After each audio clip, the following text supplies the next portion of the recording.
The Face in the Abyss by A. Merritt. From the Amazing Stories Annual, circa 1927. Read by Joe DeNoia, March 20th, 2025. Chapter 1. Out of the Haunted Hills. It has just been 3 years since I met Nicholas Graydon in the little Andean village of Chupan, high on the eastern slopes of the Peruvian uplands. I had stopped there to renew my supplies, expecting to stay not more than a day or two. But after my arrieros had unlimbered my luggage from the 2 burros, and I entered the unusually clean and commodious posada, its keeper told me that another North American was stopping there. He would be very glad to see me, since he was very ill, and there were no other Americanos in the hamlet. Yes, he was so ill that he was, to tell me all the truth, certain to die, and it would beyond doubt comfort him much to have a fellow countryman with him when the sad moment came. That is, he added, if he were able to recognize a fellow countryman. Since all the time the señor had been at the posada, he had been out of his mind with fever, and would probably pass away so.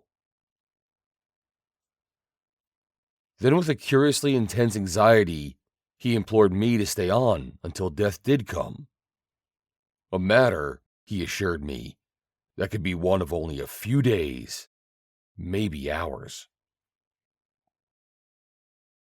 I bluntly asked him whether his desire for me to remain was through solicitude for my alien countrymen, or through fear for himself. And after a little hesitation, he answered that it was both. The señor had come to the village a week before, with 1 burro and neither guides nor arrieros.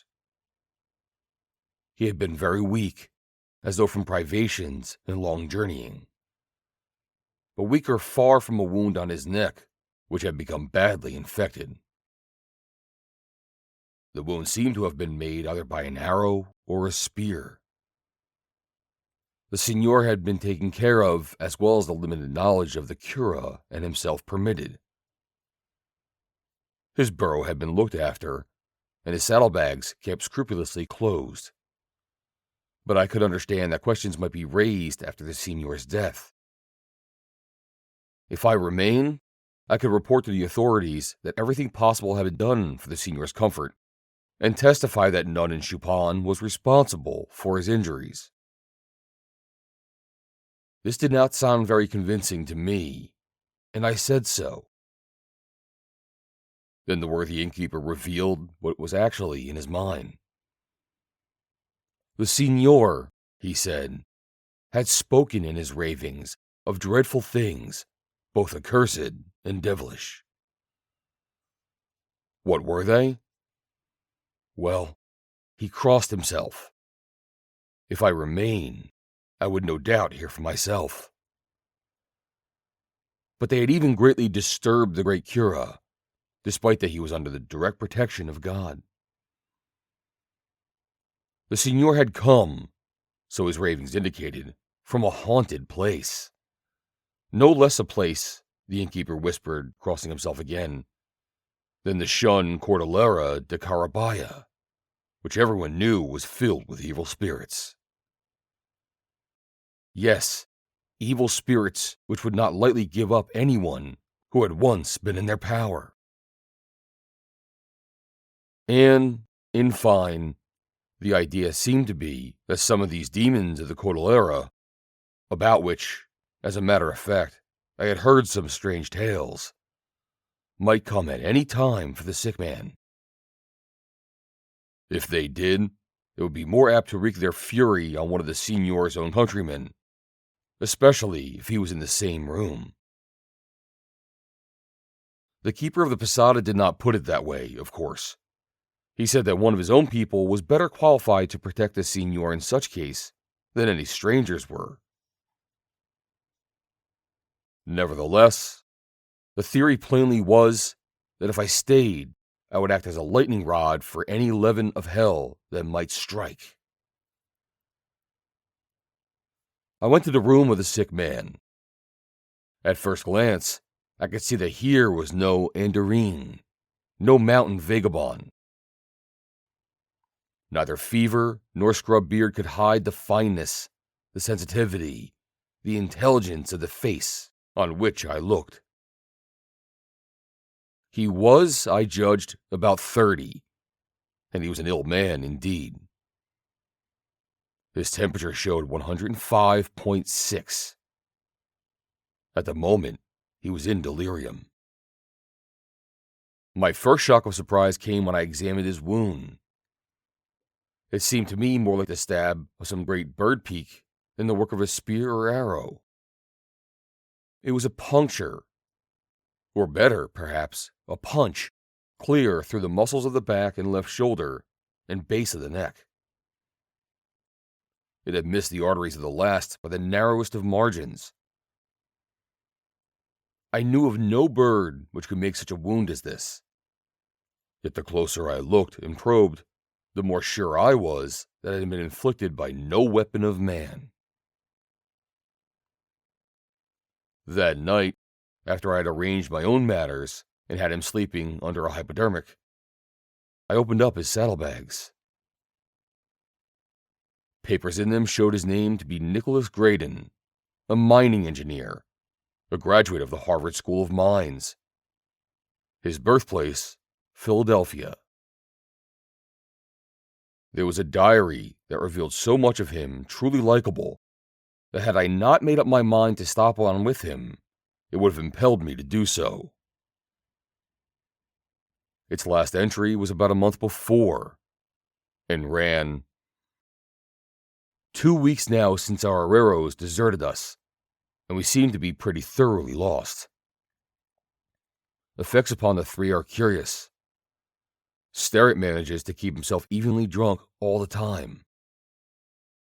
That spare burro of his must be loaded with nothing but that Indian hell brew. Doncree is moody and sullen. Soames seems to have developed a morbid suspicion of all of us. Strange how the wilderness, the jungle, the desert bring out the latent man in all of us. In Quito, none of the three was half bad. But now, well, the luckiest thing for me will be for us to find no treasure. If we do, my throat will probably be the first to be cut." Further down the bag were 2 parcels, each most carefully and securely wrapped. Opening the first, I found a long black feather, oddly marked with white. I did not recognize the plume as belonging to any bird I knew. Its shaft was inlaid with little bands of gold, altogether a curiously delicate bit of goldsmith work. But the contents of the second package made me gasp in amazement. It was a golden bracelet, clearly exceedingly ancient, the band an inch broad and expanding into an oval disc, perhaps 3 inches long by 2 wide. That whisk held in high relief the most extraordinary bit of carving I had ever seen. 4 monsters held on uplifted paws, a bowl on which laid coiled a serpent with a woman's face and woman's breasts. Nor had I ever beheld such suggestion of united wisdom and weirdness as the maker had stamped upon the snake woman's face. Yet it was not that which called forth the full measure of my wonder. No. There are certain pictures, certain sculptures, certain works of art which carry to their beholders conviction that no fantasy, no imagination went into their making, and that they are careful, accurate copies of something seen by those who made them. This bit of golden carving carried that conviction. The 4 monsters which held up the snake woman were dinosaurs. There was no mistaking them. I had examined too many of the reconstructions made by scientists from the fossil bones of these gigantic, monstrous reptilian creatures to be in error. But these giants were supposed to have been died off millions of years before man first appeared on Earth. Yet here they were, carved with such fidelity to detail, such impressive photographic accuracy, that it was impossible to believe that the ancient goldsmith who made this thing had not had before him living models. Marveling, I held the bracelet closer to the light, and as I did so, I thought I heard far away in the blackness of the mountains and high in the air a sound like a tiny bugle. In that note was something profoundly, alienly weird. I went to the window and listened, but the sound did not come again.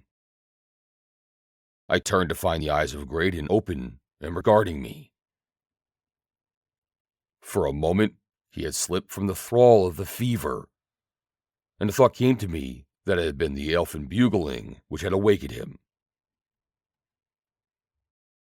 It was 6 weeks before I had Graydon well out of danger, and in that time he had told me bit by bit that well-nigh incredible experience of his in the haunted hills of the Cordillera de Carabaya, and what it was that had sent him so far down into the Valley of the Shadow. 3 years it had been since then. 3 years, and I have heard nothing of him.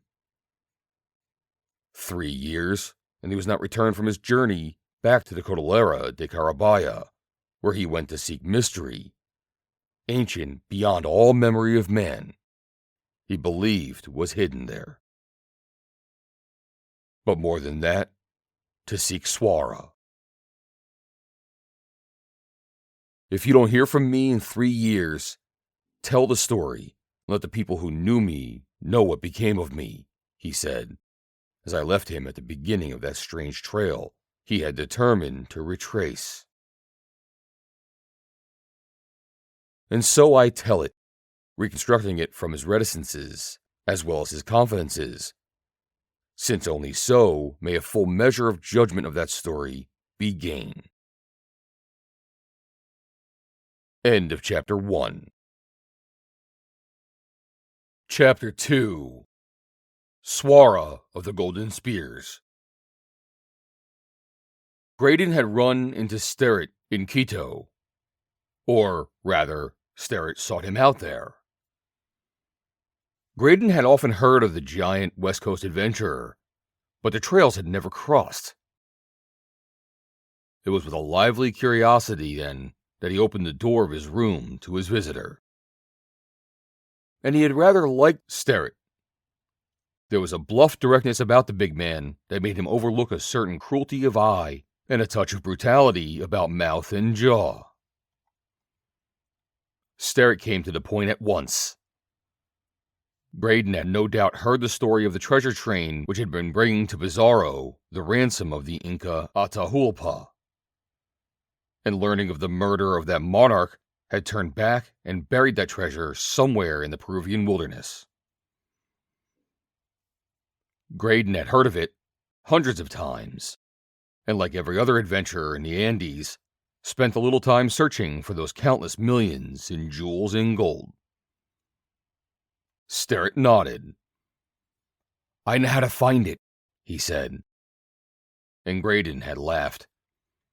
How many had told him that they, too, knew where lay hidden the hoard of Atahualpa, the Inca? But in the end, Sterrett convinced him. Convinced him, at least, that there was something more solid than usual in the story. Something decidedly worth looking into. There would be 2 others in the expedition, Sterrett told him, both men long associated with him. One was Doncry, a Frenchman. The other an American named Soames. These 2 had been with Sterrett when he had got hold of the old parchment with its alleged map of the treasure trail, and with its carefully drawn signs that purported to be copies of those along that trail. Signs cut by its makers to guide those who one day, when the Spaniard was gone, would set out to recover the hidden hoard. Graydon asked why they wanted him. Sterrett bluntly enough told him, because he was an American, because they knew he could be trusted, because he could afford to pay half the expenses of the expedition. He, Doncray, and Soames would pay the other half. They would all share equally if the treasure was found. Still another reason, Graydon was a mining engineer, and his special knowledge might be essential when it came to recovering the stuff. Furthermore, if the treasure was not found, the region where they were going was full of minerals. He might make some valuable discoveries, in which event all would share equally as before. There were no calls on Graydon at the time. It was true that he could well afford the cost. At the worst, there would be adventure and some pleasant excitement. He met Doncray and Soames, the first a cynical but amusing little bunch of wires and nerves, the second a lanky, saturnine, hard-bitten Yankee. They had gone down by rail to Cerro del Pasco for their outfit, that being the town of any size closest to where, according to the map, their trail into the wilderness began. A week later, with 8 burros and 6 arrieros, or packmen, they were well within the welter of peaks through which the old map indicated their road lay. They found the signs cut in the rocks exactly as the parchment had promised. Gay, spirits high with anticipation, 3 of them at least spending in advance their share of the treasure, they followed the symbols. Steadily, they were led into the uncharted wilderness. At last, the arrieros began to murmur. They were approaching, they said, a region that was accursed, the Cordillera de Carabaya, where demons dwelt, and only fierce Aymaras, their servants, lived. Promises of more money, threats, pleadings took them along a little farther. Then one morning the 4 awoke to find the arrieros gone, and with them half the burros and a portion of their supplies. They pressed on.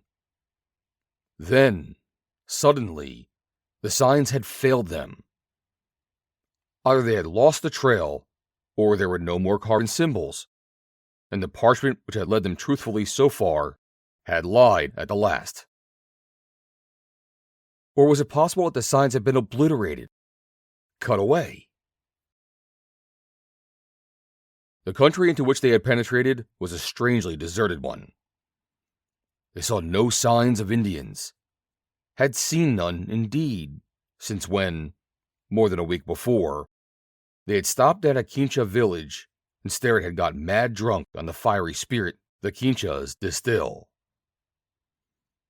Food, too, was curiously hard to find. There were few animals, and fewer birds. But worst of all was the change that had come over his companions. As high as they had been lifted by their certainty of success, just so deep were they now cast into despair.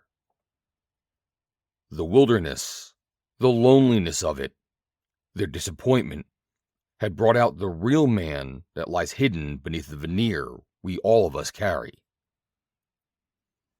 Sterrett kept himself at a steady level of drunkenness, alternately quarrelsome and noisy, or sunk in a sullen mood of brooding, brutal rage. Doncray had become silent and irritable.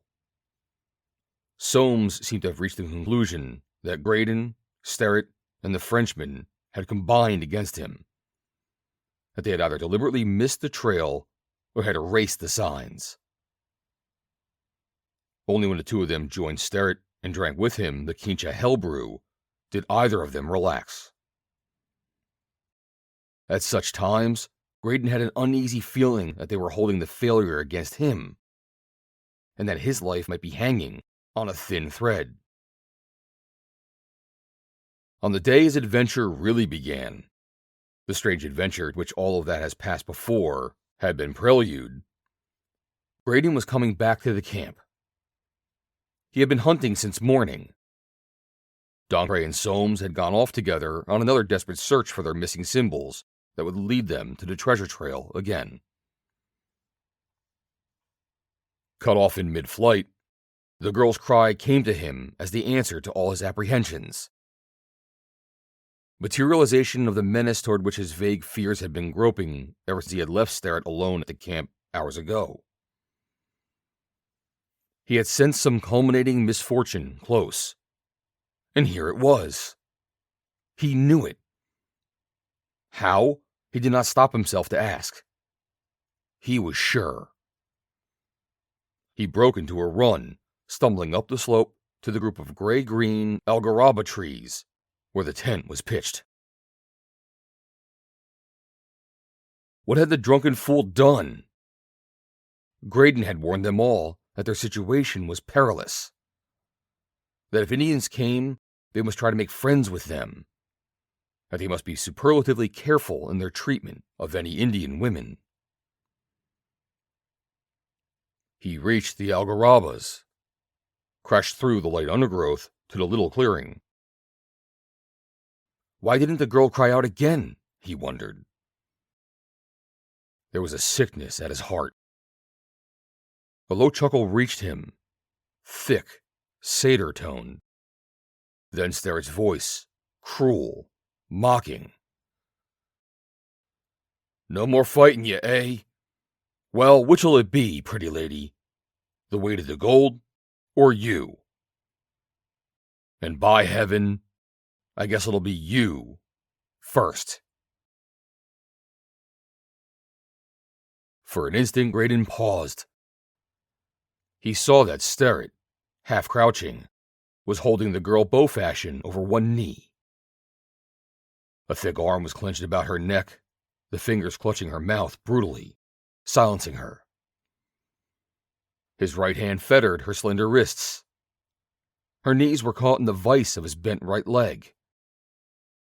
She was helpless, but as Graydon sprang forward, he caught a flash of wide black eyes, wrath-filled and defiant, staring fearlessly into those leering so close. He caught Sterrett by the hair, locking an arm under his chin, drawing his head sharply back. "Drop her," he ordered. "Drop her, quick!" Sterrett hurled himself to his feet, dropping the girl as he rose. "What the hell are you butting in for?" he snarled. His hand struck down toward his pistol.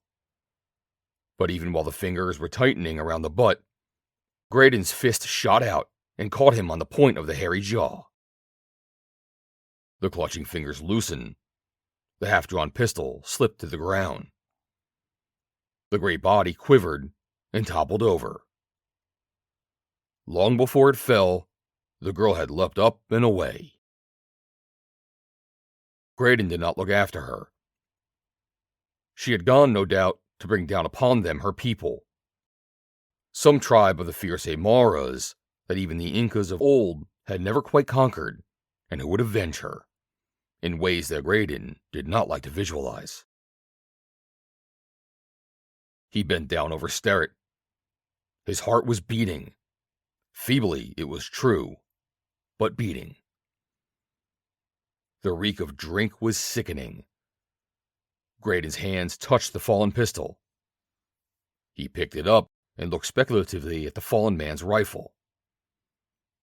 Sterrett, between the blow and the drink, would probably be out of the running for hours.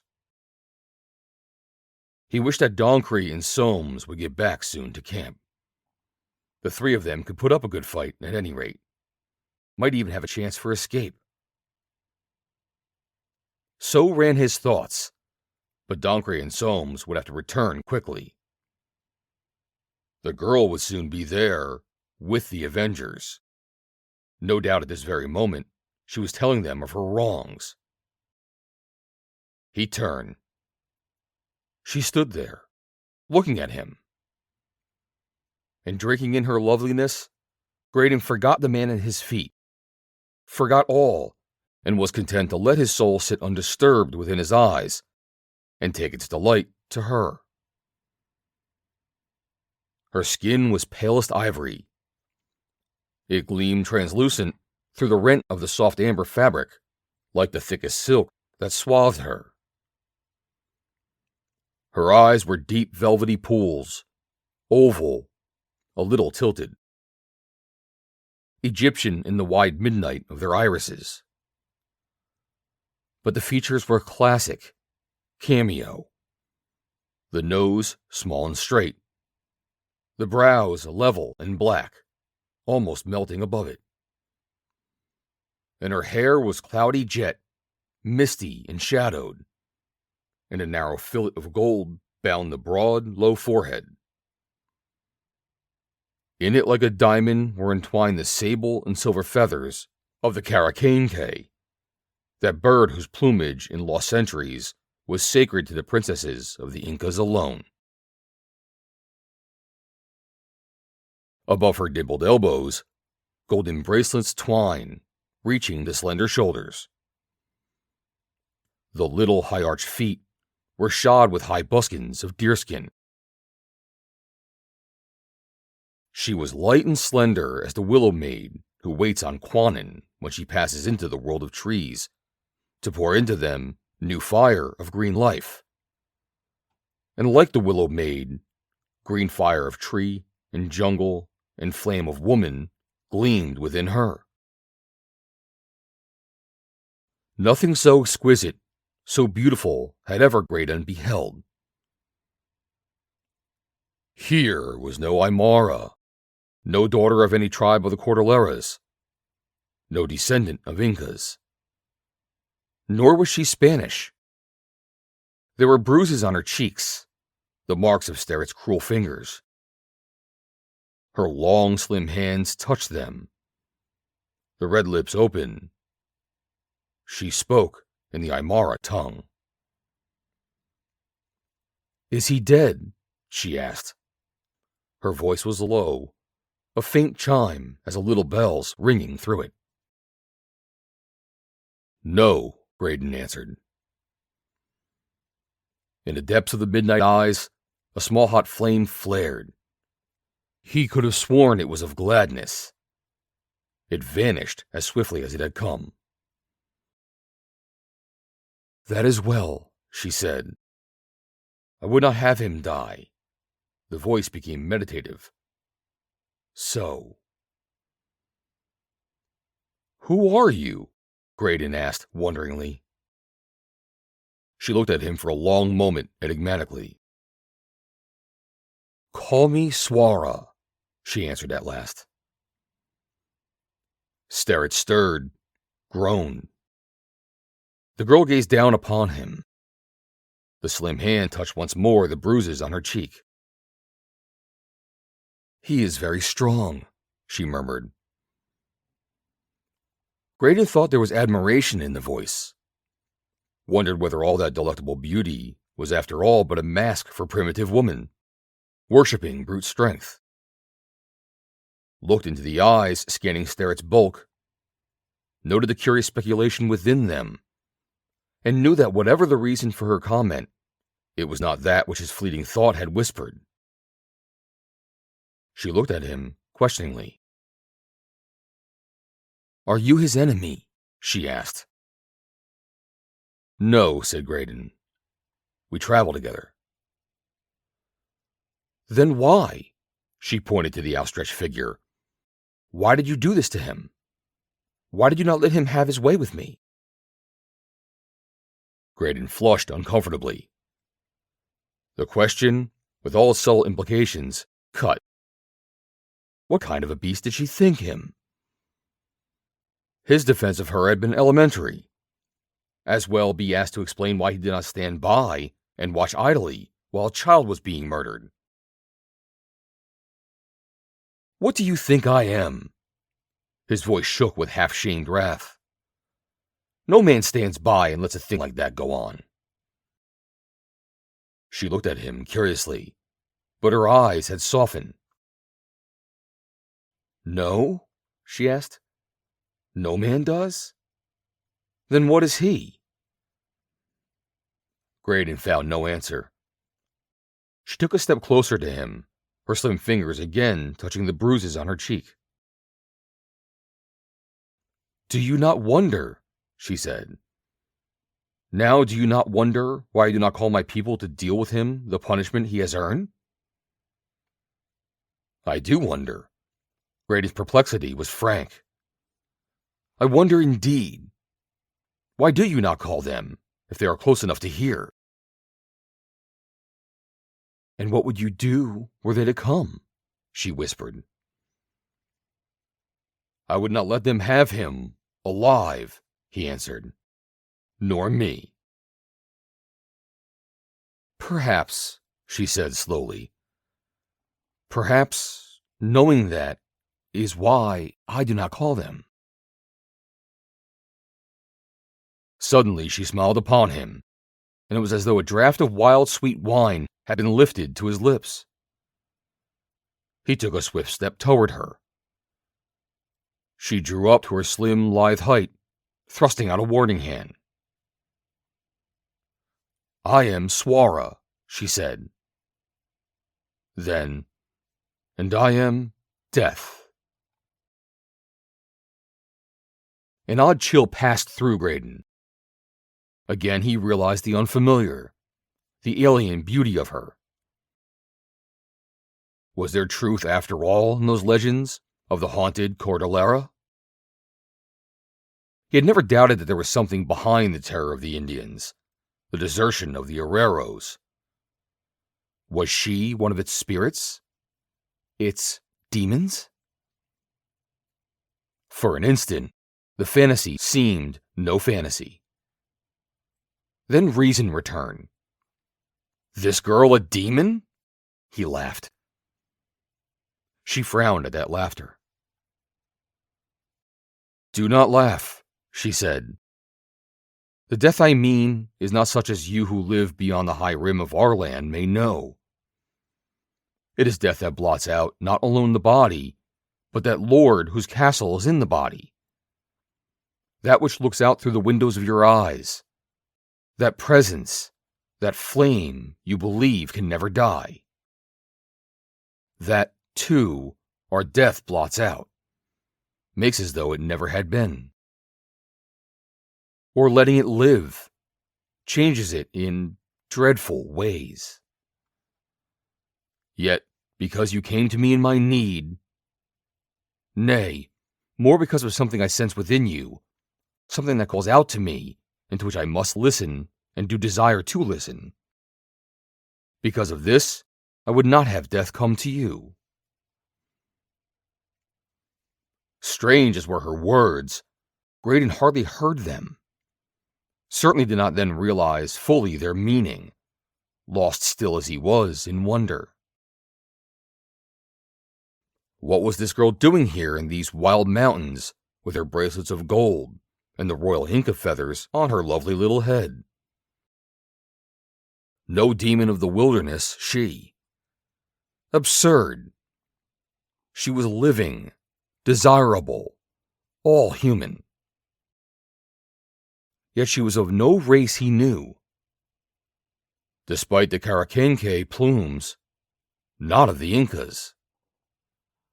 But she was of pure blood, the blood of kings. Yes, that was it. A princess of some proud empire, immemorially ancient, long lost. But what empire? How you came by the Watchers, I do not know. How you pass unseen by them, I do not know. Nor how you came so far within this forbidden land. Tell me, her voice was imperious, why came you here at all? Graydon stirred. It was a command. We came from afar, he said, on the track of a great treasure of gold and gems.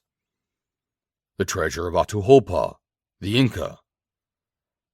There were certain signs that led us. They brought us here, and here we lost them, and found soon that we, too, were lost. Atahualpa, she nodded. Yes, his people did come here. We took them, and their treasure. Graydon stared at her, jaw dropping in amazement. You took them? And the treasure? He gasped. Yes, she nodded indifferently. It lies somewhere in one of our 13 caves. It was nothing to us. To us of Uitlanchi, where treasures are as the sands in the stream bed. A grain of sand it was, among many. But the people of Atahualpa were welcome, since we needed new folks to care for the Zinli and to feed the wisdom of the Snake Mother. The Snake Mother? Exclaimed Graydon. The girl touched the bracelet on her right arm, and Graydon, looking close, saw that this bracelet held a disc on which was carved a serpent with a woman's head and woman's breasts and arms. It lay coiled upon a great dish, held high on the paws of 4 animals.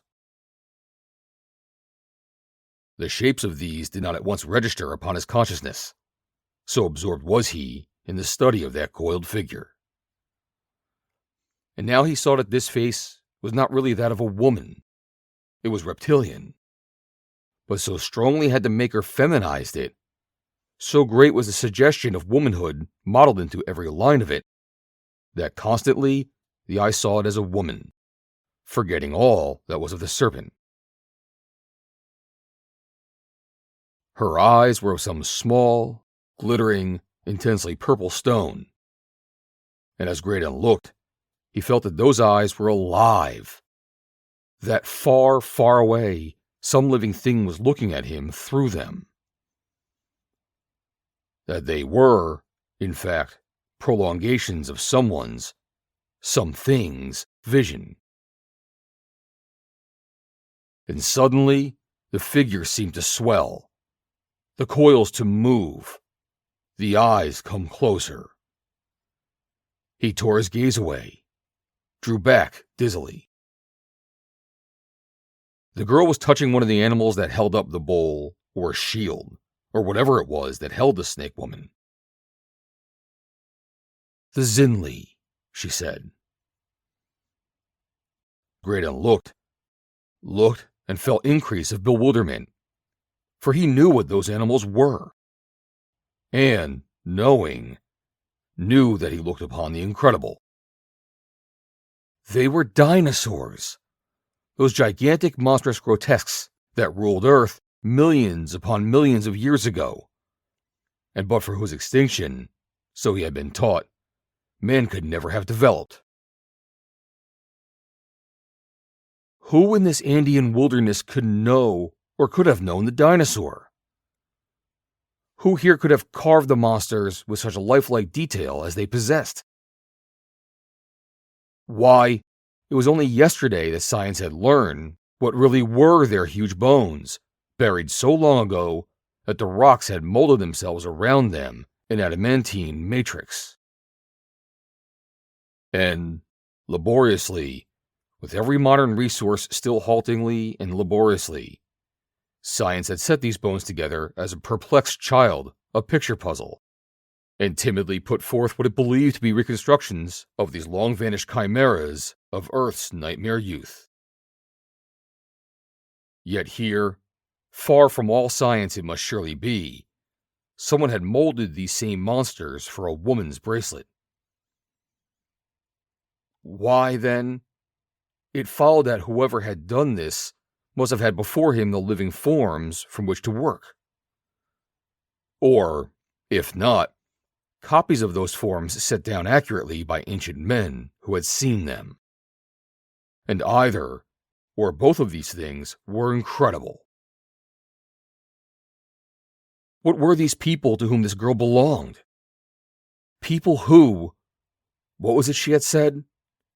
Could blot out both body and soul, or changed his soul to some dreadful thing.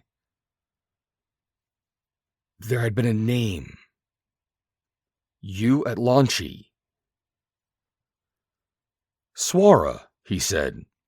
Where is you at Launchy? Is it this place where we are now? This? She laughed. No. You at Launchy is the ancient land. The hidden land where the Five Lords and the Lord of Lords once ruled, and where now rules only the Lord of Fate and the Lord of Folly and the Snake Mother. This place, you at Launchy. Again she laughed. Now and then we hunt here, with the Zinli and the... She hesitated, looking at him oddly, then went on. So it was that he, she pointed to Sterrett, caught me. I was hunting. I had slipped away from my... Again she hesitated, as oddly as before. My followers. For sometimes I would hunt alone, wander alone. I came through these trees and saw your Tetuan, your lodge. I came face to face with him, and I was amazed, too amazed to strike with one of these. She pointed to a low knoll a few feet away. So, before I could conquer that amaze, he seized me, choked me, and then you came. Graydon stared at the place where she had pointed. There upon the ground lay 3 slender, shining spears. Their slim shafts were of gold. The arrow-shaped heads of 2 of them were of fine opal. But the third was a single emerald, translucent and flawless, all of 6 inches long, and 3 at its widest, and ground to a keenest point and cutting edge. There it lay, a priceless jewel tipping a spear of gold. And a swift panic shook Graydon. He had forgotten Soames and Doncree. Suppose they should return while this girl was there? This girl with her ornaments of gold, her gem-tipped golden spears, and her beauty.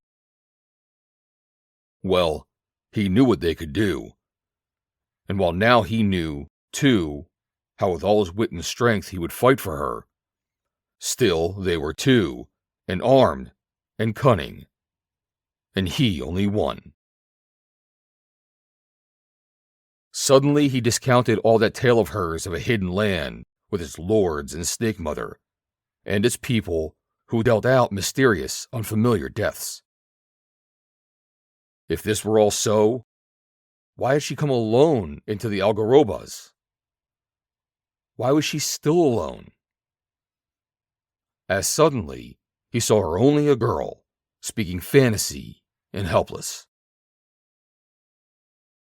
Suarra, he said, you must go, and go quickly. This man and I are not all. There are 2 more, and even now they may be close. Take your spears and go quickly, else I may not be able to save you. You think I am, she began. I tell you to go, he answered. Whoever you are, whatever you are, go now and keep away from this place. Tomorrow I will try to lead them back. If you have people to fight for you, well, let them come and fight if you so desire. But take this instant your spears and go.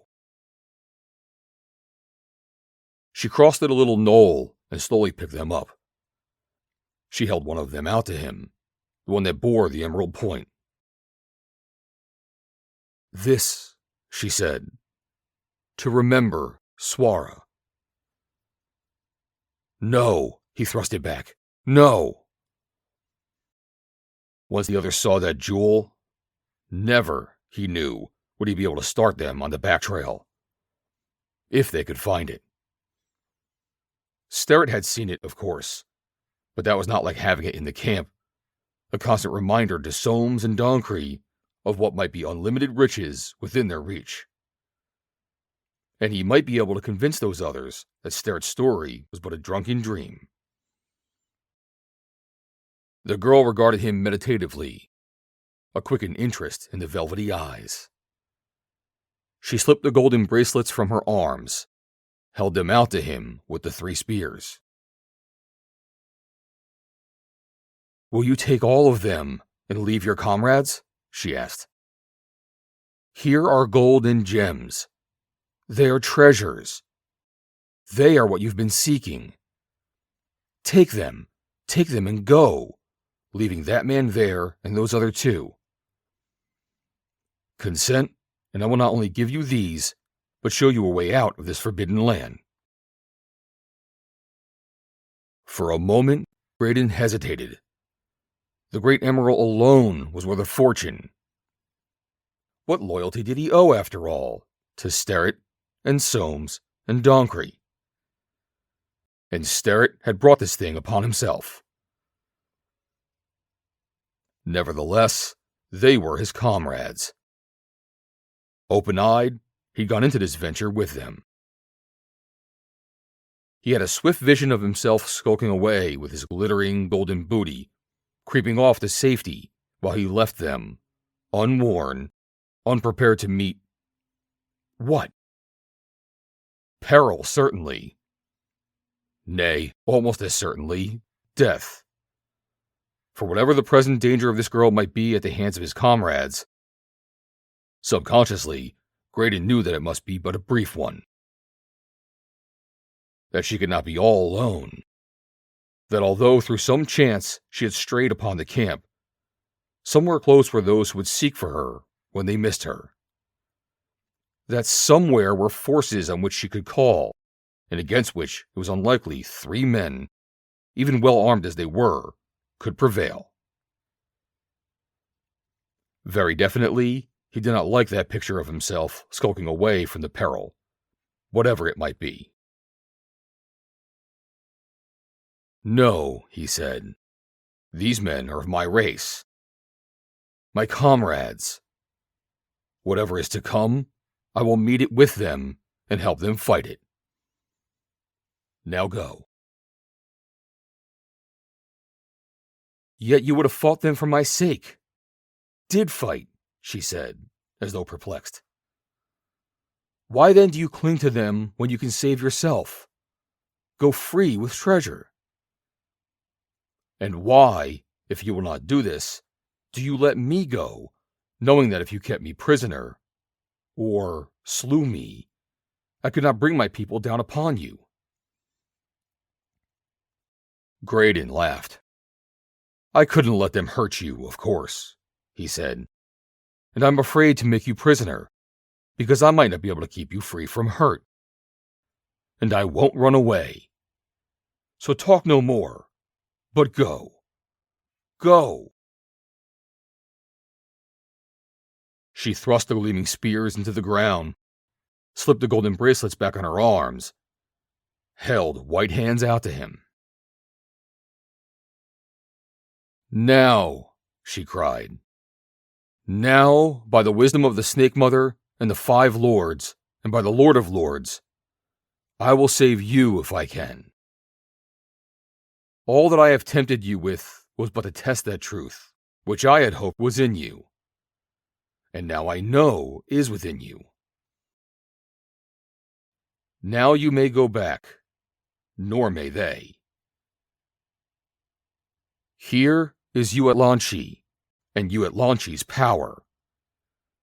Into that power you have strayed, nor have those who have ever so strayed ever escaped. Yet you I will save, if I can." Before he could answer her, he heard a horn sound, far away and high in the air it seemed. Faintly it was answered by others close by. Mellow, questing notes, yet with fairly alien beat in them that subtly checked the pulse of Graydon's heart. "They come," she said. "My followers. Light your fire tonight. Sleep without fear, but do not wander beyond these trees." "Suarra!" he cried. "Silence now," she warned. "Silence until I am gone." The mellow horns sounded closer. She sprang from his side, darted through the trees. From the little ridge above the camp, he heard her voice raised in one clear, ringing shout. There was a tumult of the horns about her, elfinly troubling. Then silence. Graydon stood listening. The sun touched the high snowfields of the majestic peaks toward which he faced, touched them and turned them into robes of molten gold. The amethyst shadows that draped their sides thickened, wavered, and marched swiftly forward. Still he listened, scarce breathing.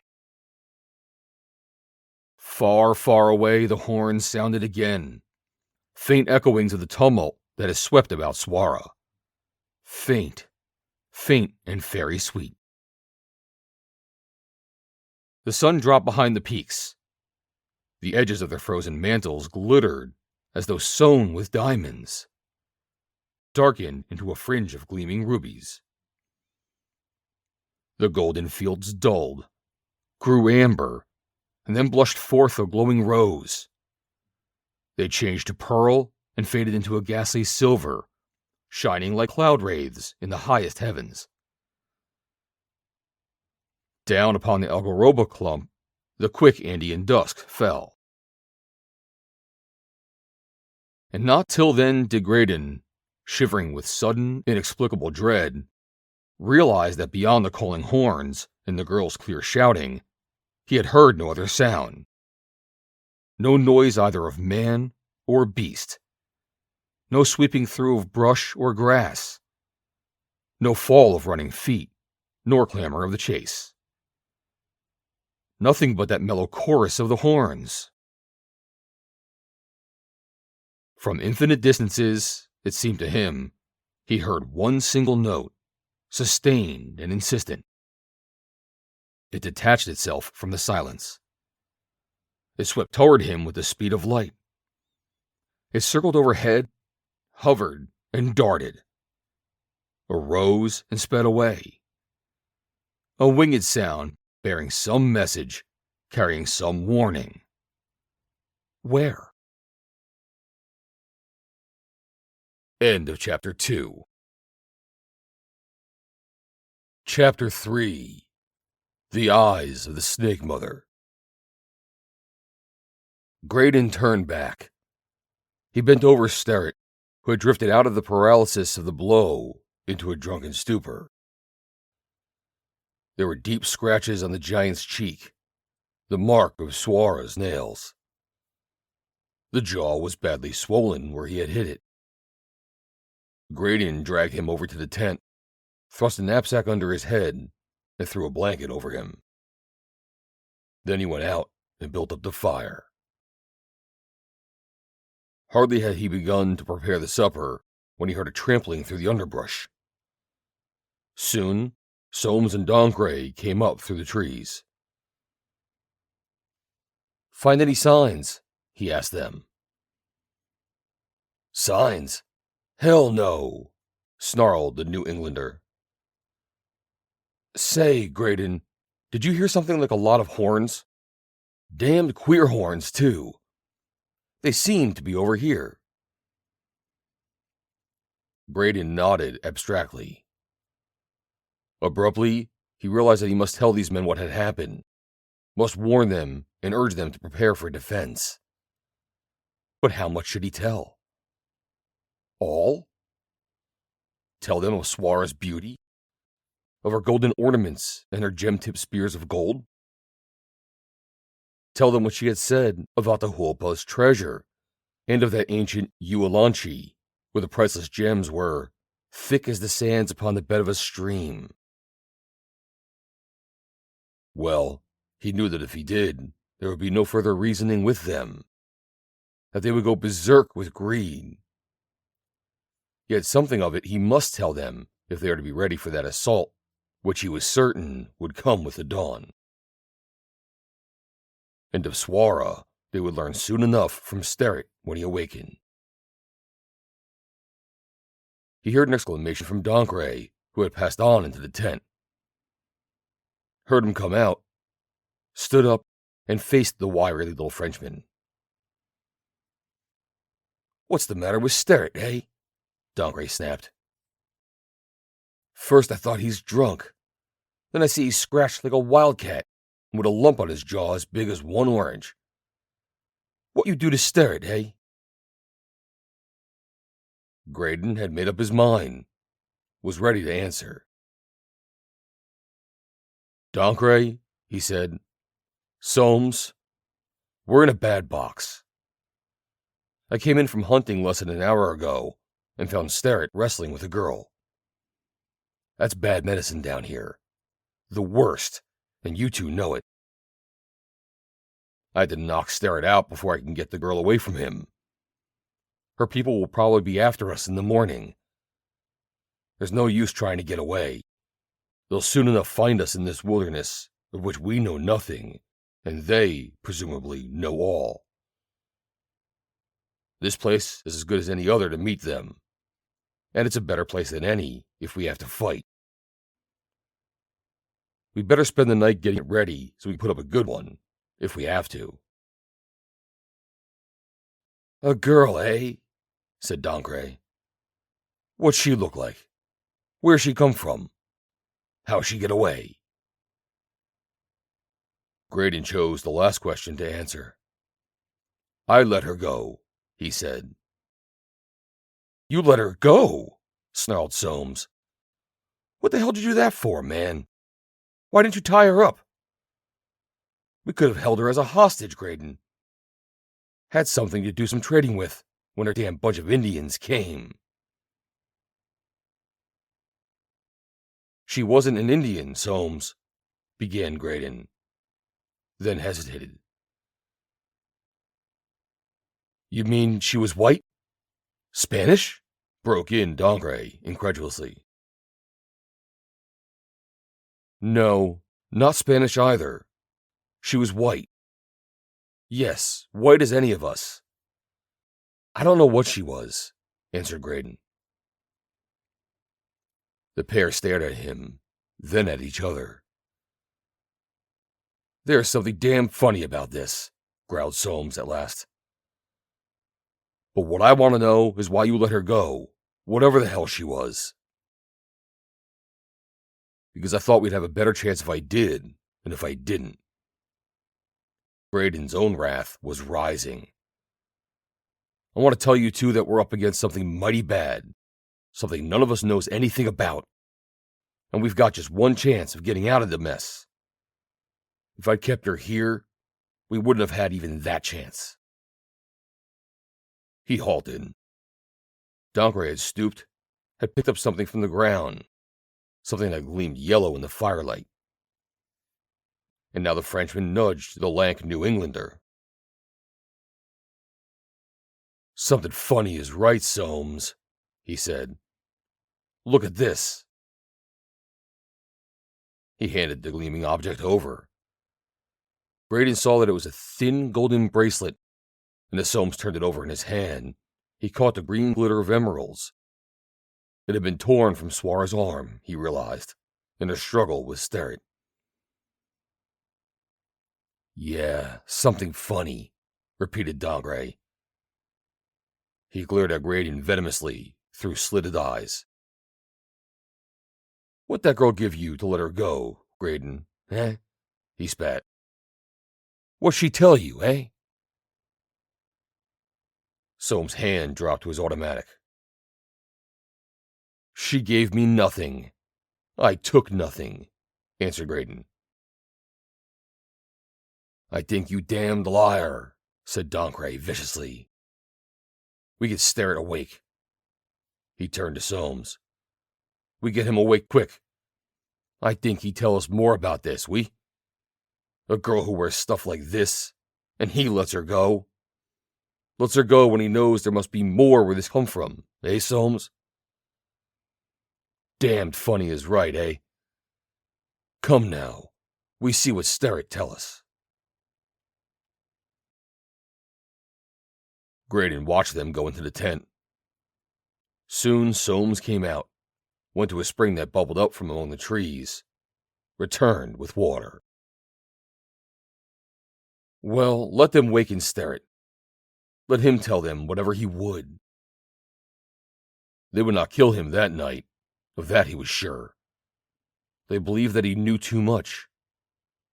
And in the morning, what was hidden in the morning for them all? That even now they were prisoners, Graydon did not doubt.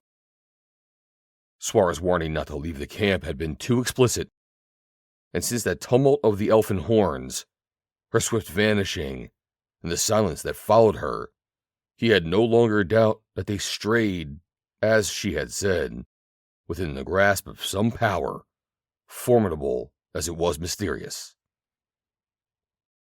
The silence. Suddenly it came to him that the night had become strangely still. There was no sound either of insect or bird, nor any stirring of the familiar after-twilight life of the wilderness. The camp was ringed with silence. He strode away through the algaroba clump. There was a scant score of the trees. They stood up like little leafy island peaks within the brush-covered savanna. They were great trees, every one of them, and set with a curious regularity, as though they had not sprung up by chance. As though, indeed, they had been carefully planted. Graydon reached the last of them, resting a hand against the bole that looked like myriads of tiny grubs turned to soft brown wood. He peered out. The slope that lay before him was flooded with moonlight. The yellow blooms of the chilka shrubs that pressed to the very feet of the trees shone vainly in the silver flood. The faintly aromatic fragrance of the quinoa stole around him. Movement or sign of life, there was none. And yet, the spaces seemed filled with watchers. He felt their gaze upon him, knew with an absolute certainty that some hidden host girdled the camp. He scanned every bush and shadow, saw nothing. Nevertheless, the certainty of the hidden, unseen multitude persisted. A wave of nervous irritation passed through him. He would force them, whatever they were, to show themselves. He stepped boldly into the full moonlight. On the instant, the silence intensified, seemed to draw taut, to lift itself up whole octaves of stillness, to become alert, expectant, as though poised to spring upon him should he take one step further. A coldness wrapped him. A shudder shook him. He drew swiftly back to the shadow of the trees, stood there, his heart beating furiously. The silence lost its poignancy, dropped back upon its haunches, but watchful and alert. What had frightened him? What was there in that tightening of the stillness that had touched him with finger of nightmare terror? Trembling, he groped back, foot by foot, afraid to turn his back to the silence. Behind him the fire flared, and suddenly his fear dropped from him. His reaction from the panic was a heady recklessness. He threw a log upon the fire and laughed as the sparks shot up among the leaves. Soames, coming out of the tent for more water, stopped as he heard that laughter and scowled at him malevolently. "Laugh," he said. "Laugh while you can, you damned traitor. You'll laugh on the other side of your mouth when we get Sterrett up and he tells us what he knows." "That was a sound sleep I gave him anyway," jeered Graydon. "There are sounder sleeps. Don't forget it." It was Doncray's voice, cold and menacing from within the tent. He heard Sterrett groan. Graydon turned his back to the tent and deliberately faced that silence from which he had just fled. How long he sat thus, he did not know. It could not have been for long. But all at once he was aware that he was staring straight into two little points of vivid light that seemed at once far, far away, and very close. They were odd, he thought. What was it so odd about them? Was it their color? They were purple, a curiously intense purple. As he stared, it seemed to him that they grew larger, but the puzzling double aspect of distance and nearness did not alter. It was very curious, he thought. He had seen two eyes. Yes, they were eyes of that particular purple somewhere, not long ago. But he could not remember just where. There was a drowsiness clouding his thought. He would look at them no more. He raised his gaze, slowly and with perceptible effort, to the leafy screen above him. Unwinkingly, the brilliant orbs stared back at him from it. He forced his gaze downward. There, too, they were. And now he knew them. The eyes that had glittered from Suarra's bracelet of the dinosaurs. The eyes of that mingled serpent and woman she had called the Snake Mother. They were drawing him. Drawing him. He realized that his lids had closed. Yet, closing, they had not shut out the globes of vivid purple. His lethargy increased, but it was of the body, not of the mind. All his consciousness had concentrated, been gathered into the focus of the weird, invading eyes. Abruptly, they retreated. And like lines streaming out of a reel, the consciousness of Graydon streamed out of him, and after them. Out of his body, out of the camp, through the grove, and out into the land beyond. It seemed to him that he passed swiftly over the moonlit wastes. They flashed beneath him, unrolling like panorama under racing pine. Ahead of him frowned a black barrier. It shrouded him and was gone. He had a glimpse of a wide circular valley rimmed by sky-piercing peaks, towering scarps of rock. There was a silver glint of a lake, the liquid silver of a mighty torrent pouring out of the heart of a precipice. He caught wheeling sight of a carved colossi, gigantic shapes that sat bathed in the milky flood of the moon, guarding each the mouth of a cavern. A city rushed up to meet him, a city ruby-roofed and opal-turreted, and fantastic as though built for him by Jinn out of the stuff of dreams. And then it seemed to him that he came to rest within a vast and columned hall, from whose high roof fell beams of soft and dimly azure light. High rose those columns, unfolding far above into wide, wondrous petaling of opal and of emerald, and turquoise flecked with gold. Before him were the eyes that in his dream, if dream it were, had drawn him to this place. And as the consciousness which was he, and yet had, he knew, neither visible shape nor shadow, beheld it, recoiled, filled with terror of the unknown, struggled to make its way back to the body from which it had been lured, fluttered like a serpent-trapped bird. At last, like the bird, gave itself up to the serpent fascination. For Graydon looked upon the Snake Mother. She lay just beyond the lip of the wide alcove, set high above the pillared floor. Between her and him, the azure beams fell, curtaining the great niche with a misty radiance that half shadowed, half revealed her. Her face was ageless, neither young nor old. It came to him that it was free from time forever, free from the etching acid of the years. She might have been born yesterday or 1,000,000 years agone.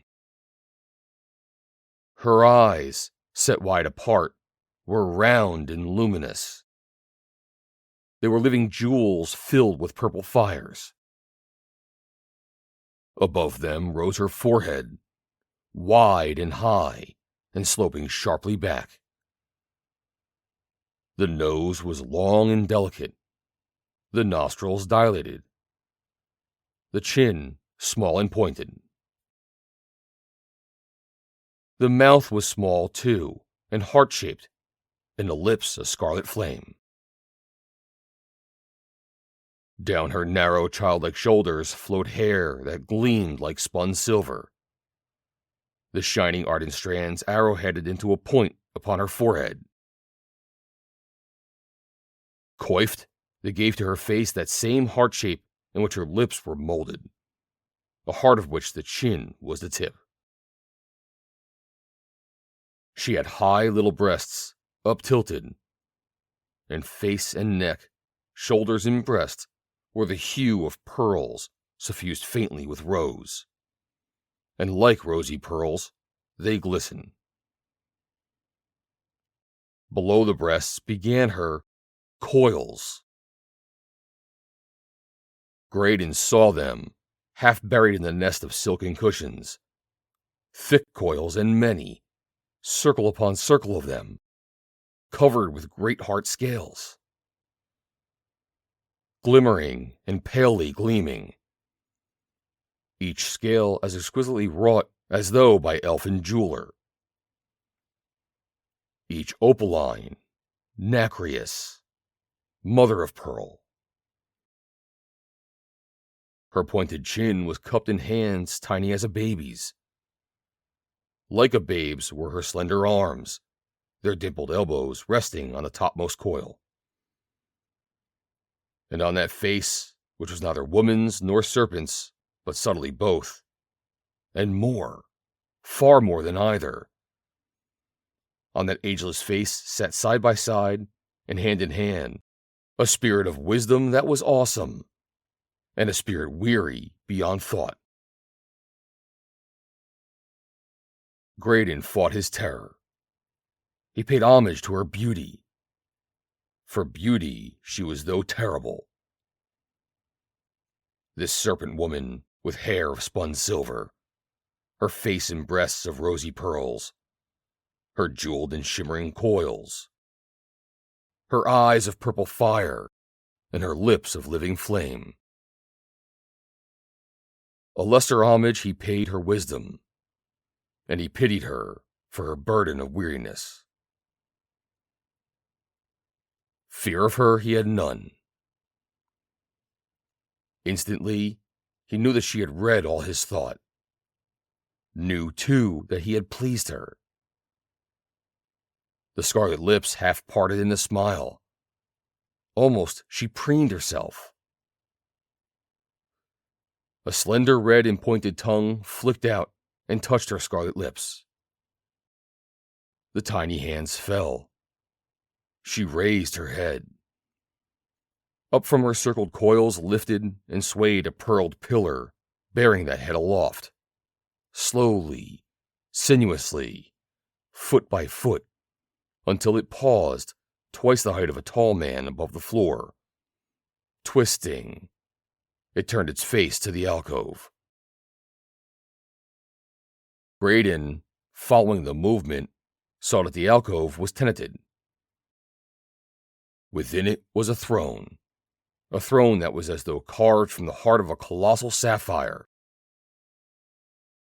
It was oval, 10 feet or more in height, and hollowed like a shrine. It rested upon, or was set within, the cupped end of a thick pillar of some substance resembling milky rock crystal. It was empty, so far as he could see, but around it clung a faint radiance. At its foot were 5 lesser thrones, low and with broad table-like seats. They were arranged in a semicircle. The throne at the right end of the semicircle was red, as though carved from ruby. The throne at the left was black, as though cut from jet. The 3 central thrones were red gold. Black throne and ruby throne and the middle throne of red gold were empty. In each of the other 2, a figure sat, cross-legged and swatting, and swathed from feet to chin in silken robes of blue and gold. Incredibly old were the faces of the pair, the stamp of lost eons deep upon them, except their eyes. Their eyes were young, as incredibly young as their settings were ancient, and incredibly alive. And those vital, youthful eyes were weighing him, judging him. Judging him with what purpose? Floated through Graydon's mind, or whatever it was of him that hovered there in dream or in spell, or in obedience to laws unknown to the science of this world, the memory of Suarra's vow. By the wisdom of the Snake Mother, and by the 5 lords, and by the Lord of Lords, she has sworn to save him if she could. Why, these must be they, the 2 lords she had told him still lived in Uitlanchi. Certainly, there was the Snake Mother, and that sapphire throne of luminous mystery must be the seat of the Lord of Lords, whatever he might be.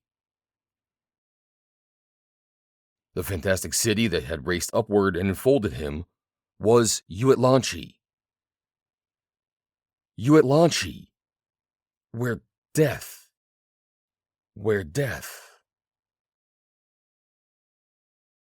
The Snake Mother had turned her head. The eyes of the 2 lords no longer dwelt on his. They were looking, the 3 of them, beyond him. The Serpent Woman was speaking. He heard her voice like faint, far-off music. Graydon thought that she had glanced behind him. He saw Suarra. So close to him she stood that he could have touched her with his hand.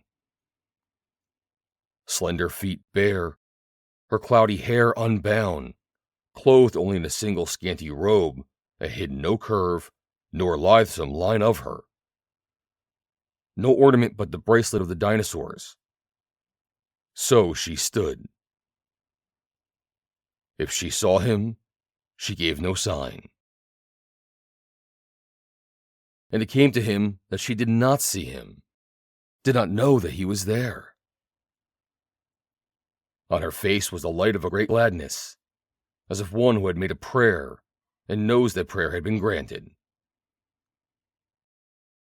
He reached out a hand to touch her, make her aware of him.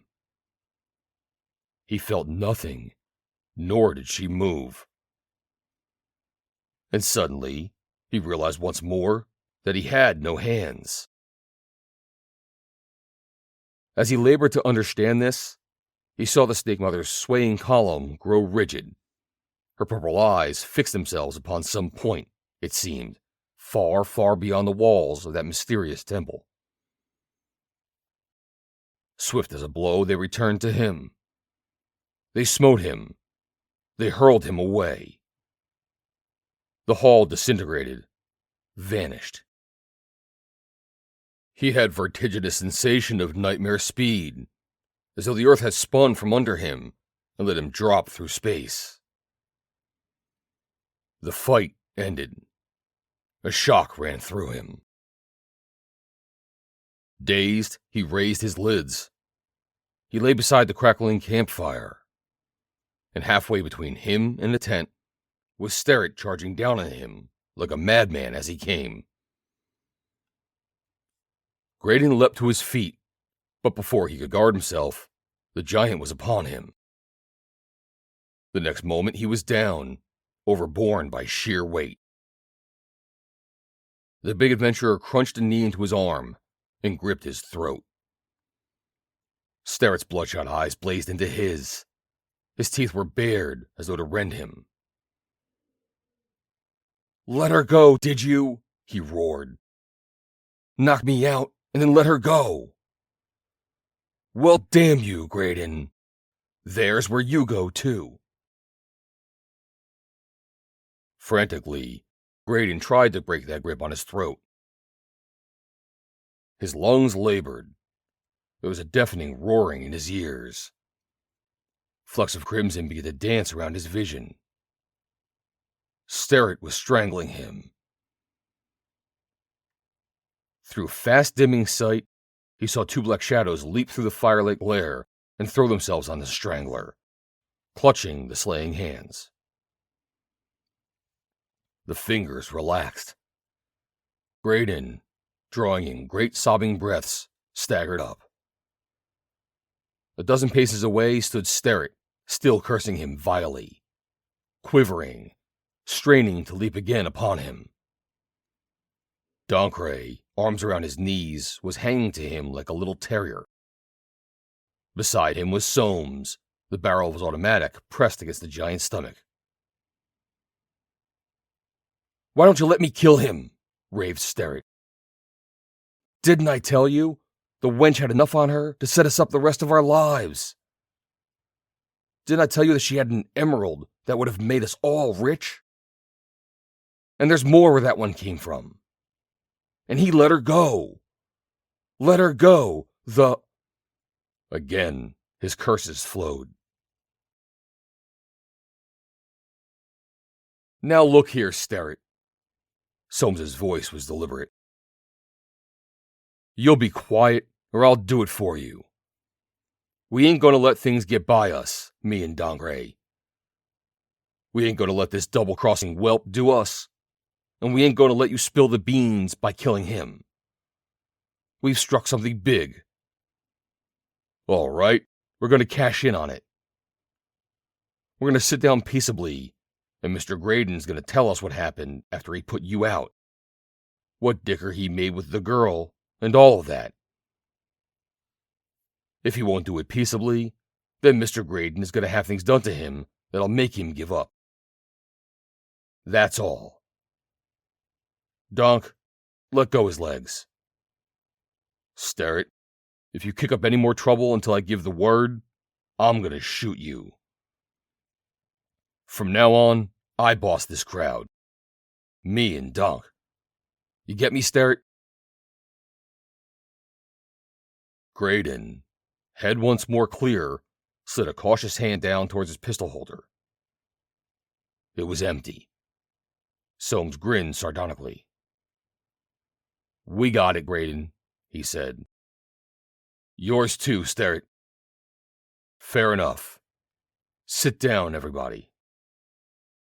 He squatted by the fire, still keeping Sterrett covered. And after a moment, the latter, grumbling, followed suit. Dancre dropped beside him. "Come over here, Mr. Graydon," snarled Soames. "Come over and cough up. What are you holding out on us? Did you make a date with her to meet you after you got rid of us? If so, where is it? 'Cause we'll all go together." "Where'd you hide those gold spears?" growled Sterrett. "You never let her get away with them, that's sure." "Shut up, Sterrett," ordered Soames. "I'm holding this inquest." "Still, there's something in that. Was that it, Graydon? Did she give you the spears and her jewelry to let her go?"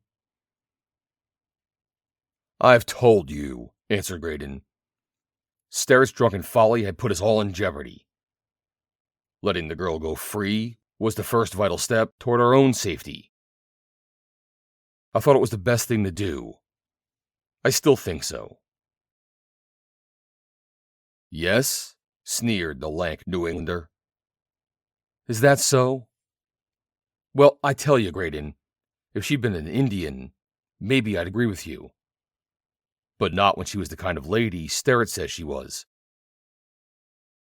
You know damn well that if you'd been straight, you'd have kept her here till Donk and I got back. Then we could all have got together and figured what was the best to do. Hold her until her folks came along and paid up to get her back undamaged, or give her the third degree till she gave up where all that golden stuff she was carrying came from. That's what you would have done, Mr. Graydon, if you weren't a dirty, lying, double-crossing hound. Graydon's temper awakened under the insult. His anger flared up. All right, Soames, he said. I'll tell you. What I've said about freeing her for our own safety is true. But outside of that, I would as soon have thought of trusting a child to a bunch of hyenas as I would of trusting that girl to you three. I let her go a damn sight more for her sake than I did for our own. Does that satisfy you? Aha, jeered Doncray. Now I see. Here's this strange lady of such wealth and beauty. She is too pure and good for us to behold. He tells her so, and bids her fly.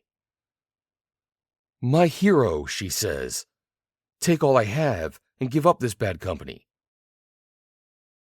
No, no, he tells her, thinking all the time that if he plays his cards right, he'd get much more, and us out of the way, so he no need not divide. No, no, he tells her, but long as these bad men stay here, you will not be safe. My hero, say she, I will go back and bring my family, and they shall dispose of your bad company. But you they shall reward, my hero, oui? Aha! So that is what it was. Graydon flushed. The little Frenchman's malicious travesty shot uncomfortably close. After all, Suarra's unsought promise to save him if she could might be construed as Doncray had suggested. What if he told them that he had warned her that whatever the fate in store for them, he was determined to share it, and that he would stand by them to the last? They would not believe him. Soames had been watching him closely. By God, Donk, he said, I guess you've hit it. He changed color. He sold us out. For a moment, he raised his automatic, held it on Graydon. Sterrett touched his hand. Don't shoot him, Soames, he begged. Give him to me. I want to break his neck. No, he said deliberately. This is too big a thing to let slip by, being too quick on the trigger. If your dope is right, Donk, and I guess it is, the lady was mighty grateful. All right, we ain't got her, but we have got him. As I figure it, being grateful, she won't want him to get killed. Well, we'll trade him for what they got that we want. Tie him up. He pointed the pistol at Graydon. Sterrett and Doncray went into the tent, returned with ropes from the pack saddles. Unresisting, Graydon let them bind his wrists. They pushed him over to one of the trees and sat him on the ground with his back against its bole. They passed a rope under his arms and hitched it securely around the trunk. Then they tied his feet. Now, said Soames, if her gang show up in the morning, we'll let them see you and find out how much you're worth. They won't rush us. There's bound to be a palaver. And if they don't come to terms, well, Graydon, The first bullet out of this gun goes through your guts. That'll give you time to see what goes on before you die." Graydon did not answer him. Nothing that he might say, he knew, would change them from their purpose. He closed his eyes, reviewing that strange dream of his. For a dream he now believed it, thrust back among the realities of the camp. A dream born of Suarra's words and that weird bracelet of the dinosaurs, from which gleamed the purple orbs of the serpent woman. Once or twice he opened his eyes and looked at the others. They sat beside the fire, heads close together, talking in whispers, their faces tense and eyes aglitter with greed, feverish with the gold lust. And after a while, Graydon's head dropped forward. He slept. End of Chapter 3. Chapter 4. The White Llama. It was dawn when Graydon had awakened. Someone had thrown a blanket over him during the night, but he was, nevertheless, cold and stiff. He drew his legs up and down painfully, trying to start the sluggish blood. He heard the others stirring in the tent. He wondered which of them had thought of the blanket, and why he had been moved to that kindness. Sterrett lifted the tent flap, passed by him without a word, and went on to the spring. Graydon heard him drinking thirstily. He returned and busied himself about the fire. There was an oddly furtive air about the big man. Now and then he looked at the prisoner, but with neither anger nor resentment. Rather, his glance is apologetic, ingratiating. He slipped at last to the tent, listened, then trod softly over to Graydon. "Sorry about this," he muttered. "But I can't do nothing with Soames or Dangre. Had a hard time persuading them even to let you have that blanket. Here, take a drink of this." He pressed the flask to Graydon's lips. He took a liberal swallow. It warmed him. "Shh," warned Sterrett. "Don't bear any grudge. Drunk last night." "I'll help you." He broke off abruptly, busied himself with the burning logs. Out of the tent came Soames. He scanned Sterrett suspiciously, then strode over to Graydon. "I'm going to give you one last chance, Graydon," he began without preliminary. "Come through clean with us on your dicker with the girl, and we'll take you back with us, and all work together, and all share together. You had the edge on us yesterday, and I don't know that I blame you. But it's 3-1 now, and the plain truth is, you can't get away with this. So why not be reasonable?"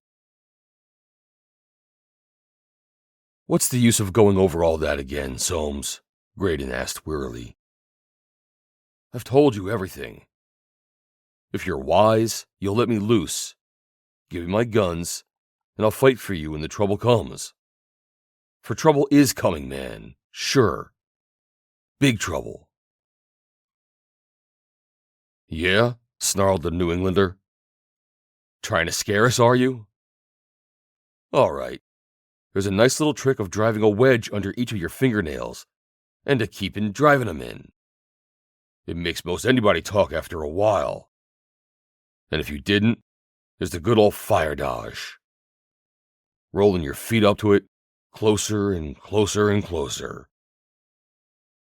Yes, anybody'll talk when their toes begin to crisp up and toast." Suddenly he bent over and sniffed at Graydon's lips. "So that's it." He faced Sterrett, tense, gun leveled from his hip pocket straight at the giant. "Been feeding him liquor, have you? Been talking to him, have you? After we'd settled it last night, That I was to do all the talking? All right. That settles you, Sterrett.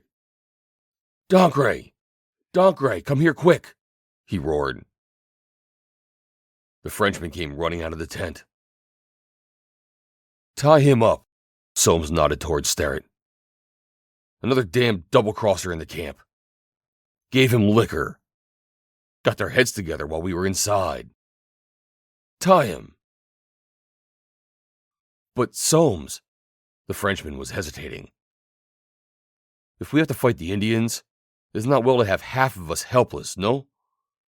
Perhaps Sterrett, he did nothing. If we have to fight, 2 men will do as well as 3, said Soames. I ain't gonna let this thing slip through my fingers, Donk. I don't think we'll have to do any fighting. If they come, I think it's gonna be a trading job. Sterrett's turned traitor too. Tie him, I say. Well, I don't like it, began Doncray. Soames made an impatient motion with his automatic. The little Frenchman went to the tent, returned with a coil of rope, sidled up to Sterrett. Put up your hands, ordered Soames. Sterrett swung them up. But in mid-swing, they closed on Doncray, lifted him like a doll, and held him between himself and the gaunt New Englander. Now shoot, damn you, he cried, and bore down on Soames, meeting every move of the pistol arm with Doncray's wriggling body. Then his own right hand swept down to the Frenchman's belt, drew from the holster his automatic, leveled it over the twisting shoulder at Soames. Drop your gun, Yank, grinned Sterrett triumphantly. Or shoot if you want. But before your bullets half through Doncray here, by heaven I'll have drilled you clean. There was a momentary, sinister silence. It was broken by a sudden pealing of tiny golden bells. Their chiming cleft through the murk of murder that had fallen on the camp, lightened it, dissolved it as the sunshine does a cloud. Graydon saw Soames' pistol drop from a hand, turn nerveless. Saw Sterrett's iron grip relax, and let Doncray fall to the ground. Saw the heads of Doncray and Sterrett and Soames stiffen and point to the source of that orient music, like hounds to a huddling covey. His own eyes followed. Through the trees, not 100 yards away, was Suarra. And there was no warrior host around her. She had brought with her neither avengers nor executioners. With her were but 2 followers. Yet even at this first glimpse, it came to Graydon that if these were servants, they were 2 strange servants indeed. A cloak of soft green swathed the girl from neck almost to slender feet. In the misty midnight hair gleamed a coronal of emeralds set in red gold, and bandlets of gold, studded with the same virescent gems, circled her wrists and ankles. Behind her paced sedately a snow-white llama. There was a broad golden collar around his neck, from which dropped the strands of golden bells that shook out the tingling harmonies. Its eyes were blue, and between them swayed a pendant of some gem, rosy as the fruit of rubies matted to white pearls. From each of its silvery silken sides, a pannier hung, woven, it seemed, from shining yellow rushes. And at the snow-white llama's flanks were 2 figures, bodies covered by voluminous robes whose goods covered their faces. One was draped in darkest blue. He carried a staff of ebony and strode beside the llama somberly, something disconcertingly mathematical in each step he took. The other was draped in yellow. He carried a staff of vermilion, and he fluttered and danced beside the beast, taking little steps backward and forward, movements that carried the weird suggestion that his robes clothed not a man, but some huge bird. Save for the tinkling of the bells, there was no sound as they came on. Graydon's 3 jailers stared at the caravan, struck immobile with amazement, incredulous, like dreaming men. Graydon himself strained at the bonds, a sick horror in his heart. Why had Suarra returned deliberately back to this peril? He had warned her. She could not be so innocent as not to know that dangers threatened her at the hands of these men. And why had she come decked out with a queen's ransom in jewels and gold? Almost it seemed that she had done this deliberately, had deliberately arrayed herself to arouse to the full the very passions from which she had most to fear. Dieu! It was Dancre whispering. The emeralds! God, what a girl! It was Sterrett muttering. His thick nostrils distended, a red flicker in his eyes. Only Soames said nothing. Perplexity, suspicion, struggling through the blank astonishment of his bleak and crafty face. Nor did he speak as the girl and her attendants halted close beside him. But the doubt, the suspicion in his eyes grew as he scanned her and the hooded pair, then set his gaze along the path of which they had come, searching every tree, every bush. There was no sign of movement there. No sound. Suarra! Cried Graydon despairingly. Suarra, why did you come back? Quietly, she stepped over to him, drew a dagger from beneath her cloak, cut the thong that bound him to the tree, slipped the blade under the cords about his wrists and ankles, freed him. He staggered to his feet. Was it not well for you that I did come? She asked sweetly. Before he could answer, Soames strode forward, and Graydon saw that he came to some decision, had resolved upon some course of action. He made a low, awkward, half-mocking, half-respectful bow to the girl, then spoke to Graydon. All right, he said. You can stay loose, as long as you do what I want you to. The girl's back, and that's the main thing. She seems to favor you quite a lot, Graydon. Maybe that's going to be damn useful. I reckon that gives us a way to persuade her to talk. If hell happens it, she turns quiet, like when I get to asking her certain things. Like where those emeralds came from, and how to get there, and the likes of that. Yes, sir, and you favor her. That's useful, too. I reckon you won't want to be tied up and watch certain things happen to her, eh? He leered at Graydon, who curbed with difficulty the impulse to send his fist crashing into the cynical face. But there's one thing you've got to do if you want things to go along peaceable, Soames continued. Don't do any talking to her when I ain't close by. Remember, I know the Amara as well as you do, and I want to be right alongside listening in, all the time. Do you see? That's all. He turned to Suarra, bowed once more. Your visit has brought great happiness, maiden. He spoke in the Amara. It will not be a short one, if we have our way, and I think we will have our way. There was covert but unmistakable menace in the phrase, yet if she noted it, she gave no heed. You are strange to us, as we must be to you. There is much for us each to learn, one of the other. That is true, stranger, she answered tranquilly. I think, though, that your desire to learn of me is much greater than mine to learn of you, since, as you surely know, I have had one not too pleasant lesson." She glanced at Sterrick.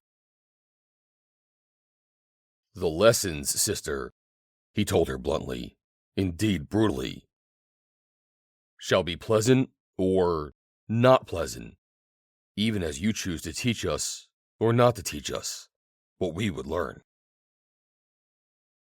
This time there was no mistaking the covert menace in the words, nor did Suarra again let it pass. Her eyes blazed sudden wrath. "Better not to threaten," she warned, her proud little head thrown haughtily back. "I, Suarra, am not used to threats, and if you will take my counsel, you will keep them to yourself hereafter." "Yes, is that so?" Soames took a step toward her, face grown grim and ugly. Instantly, Graydon thrust himself between him and the girl. There came a curious, dry chuckling from the hooded figure in yellow. Suarra started. Her wrath, her hauteur vanished. She became once more naive, friendly. She pushed Graydon aside. "I was hasty," she said to Soames. "Nevertheless, it is never wise to threaten unless you know the strength of what it is you menace. And remember, of me you know nothing. Yet I know all that you wish to learn. You wish to know how I came by this, and this, and this." She touched the coronal, her bracelet, her anklets. "You wish to know if there are more of them there, and if so, how you may possess yourself of as much as you can carry away. Well, you shall know all that. I have come to tell you." At this astonishing announcement, apparently so frank and open, all the doubt and suspicion returned to Soames. Again his gaze narrowed and searched the trail up which Suarra and her caravan had come. It returned and rested on the girl, then scrutinized the two servitors, who, Graydon now realized, had stood like images ever since the caravan had come to rest within the camp. Motionless, except for that one dry, admonitory chuckling, soundless. As he stood thus considering, Dancre came up and gripped his arms. "Soames," he said, and his voice and his hand were both shaking. "The baskets of the Llama. They're not rushes. They're gold. Pure gold. Pure soft gold, woven like straw. Dieu, Soames, what have we struck?" Soames' eyes glittered.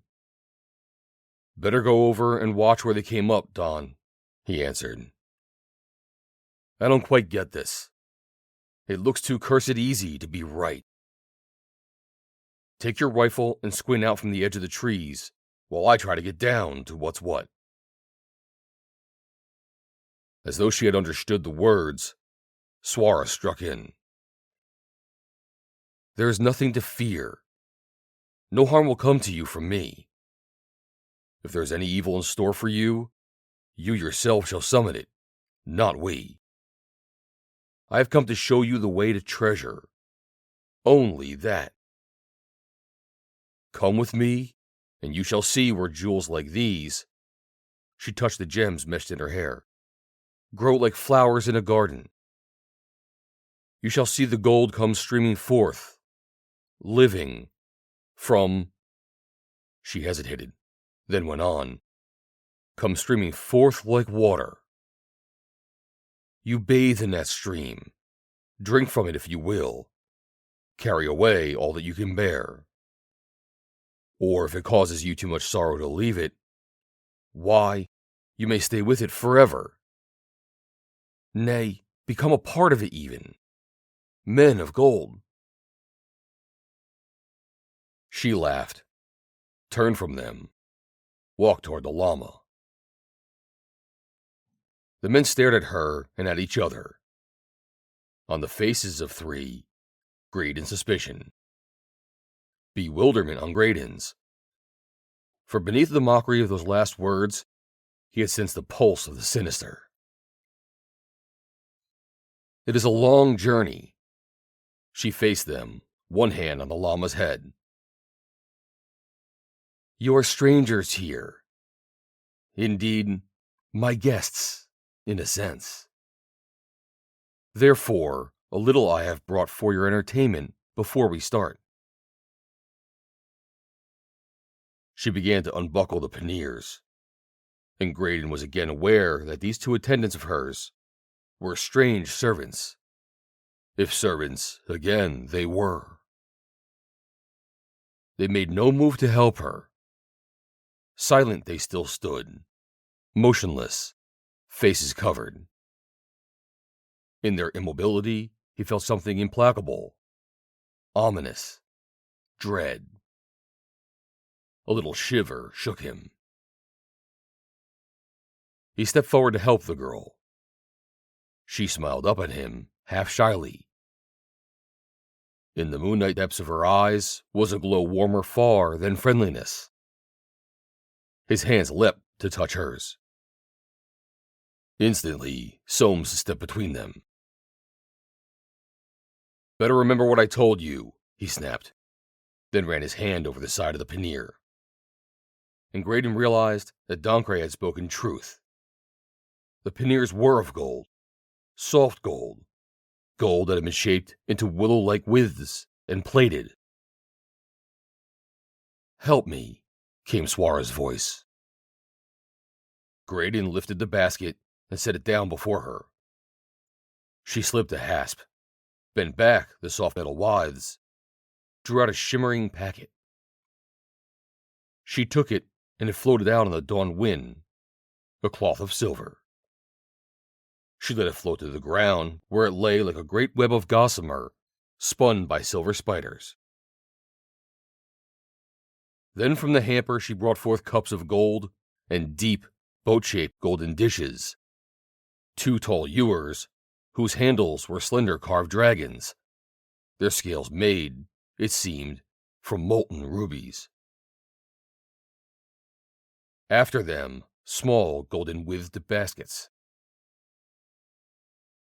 She set the silver cloth with the dishes and the cups. She opened the little baskets. In them were unfamiliar, fragrant fruits and loaves, and oddly colored cakes. All these Suarra placed upon the plates. She dropped to her knees at the head of the cloth, took up one of the ewers, snapped open its lid, and from it poured into the cups clear amber wine. She raised her eyes to them, waved a white hand graciously. Sit, she said. Eat and drink. She beckoned to Graydon, pointed to the place beside her. Silently, gaze fixed on the glittering board, Sterrett and Dancre and Soames squatted before the other plates. Soames thrust out a hand, took up one of these, and weighed it, scattering what it held upon the ground. Gold, he breathed. Sterrett laughed crazily, raised his wine-filled goblet to his lips. Wait, Dancre caught his wrist. Eat and drink, she said, eh? Eat, drink, and be merry. For tomorrow we die, eh? Is that it, Soames? The New Englander started, face once more dark with doubt. You think it's poisoned? He snarled. Maybe so, maybe no, the little Frenchman shrugged. But I think it's better we say, after you, to her. They are afraid. They think it is... that you have... Graydon stumbled. That I have put sleep or death in it? Suarra smiled. And you? She asked. For answer, Graydon raised his cup and drank it. For a moment she contemplated him, approval in her gaze. Yes, it is natural, she turned to Soames. Yes, it is natural that you three should fear this. Since, is it not so, it is what you would do if you were we and we were you. But you are wrong. I tell you again that you have nothing to fear from me, who come only to show you a way. I tell you again that what there is to fear as we go on that way is that which is in yourselves. She poured wine into her own cup, drank it, broke off a bit of Sterrett's bread, and ate it, took a cake from Doncray's plate, and ate that, set white teeth in one of the fragrant fruits. Are you satisfied? She asked them. Oh, be very sure that if it were my wish to bring death to you, it would be in no such form as this. For a moment, Soames glared at her. Then he sprang to his feet, strode over to the hooded, watching figures, and snatched aside the cowl of the blue-robed one. Graydon, with a cry of anger, leapt up and after him, then stood, turned to stone. For the face that Soames had unmasked was like old ivory, and it was seamed with a million lines. A face stamped with unbelievable antiquity, but whose eyes were bright and incredibly youthful, as their setting was ancient. The face of one of those two draped figures that had crouched upon the thrones in that mystic temple of his dream. The face of one of those mysterious lords who, with that being of coiled beauty, Suarra had named the Snake Mother, had listened to, as he then thought, had granted Suarra's unknown prayer. A dozen heartbeats, it may be, the gaunt New Englander stared into that inscrutable, alien face and its unwinking, brilliant eyes. Then he let the hood drop and walked slowly back to the silver cloth. And as he passed him, Graydon saw that his face was white and his gaze was fixed as though he had looked into some unnameable terror. And as he threw himself down at his place and raised his wine cup to his lips, his hand was shaking. The spell that had held Graydon relaxed. He looked at the black-robed figure. It stood as before, motionless and silent. He dropped beside Suarra. Soames, hand still shaking, held out to her his empty goblet. She filled it. He drained it, and she filled it again. And Graydon saw now that Sterrett's ruddy color had fled, and that Doncray's lips were twitching and had grown gray. What was it that they had seen in that seamed, ivory face that had been invisible to him? What warning? What vision of horror?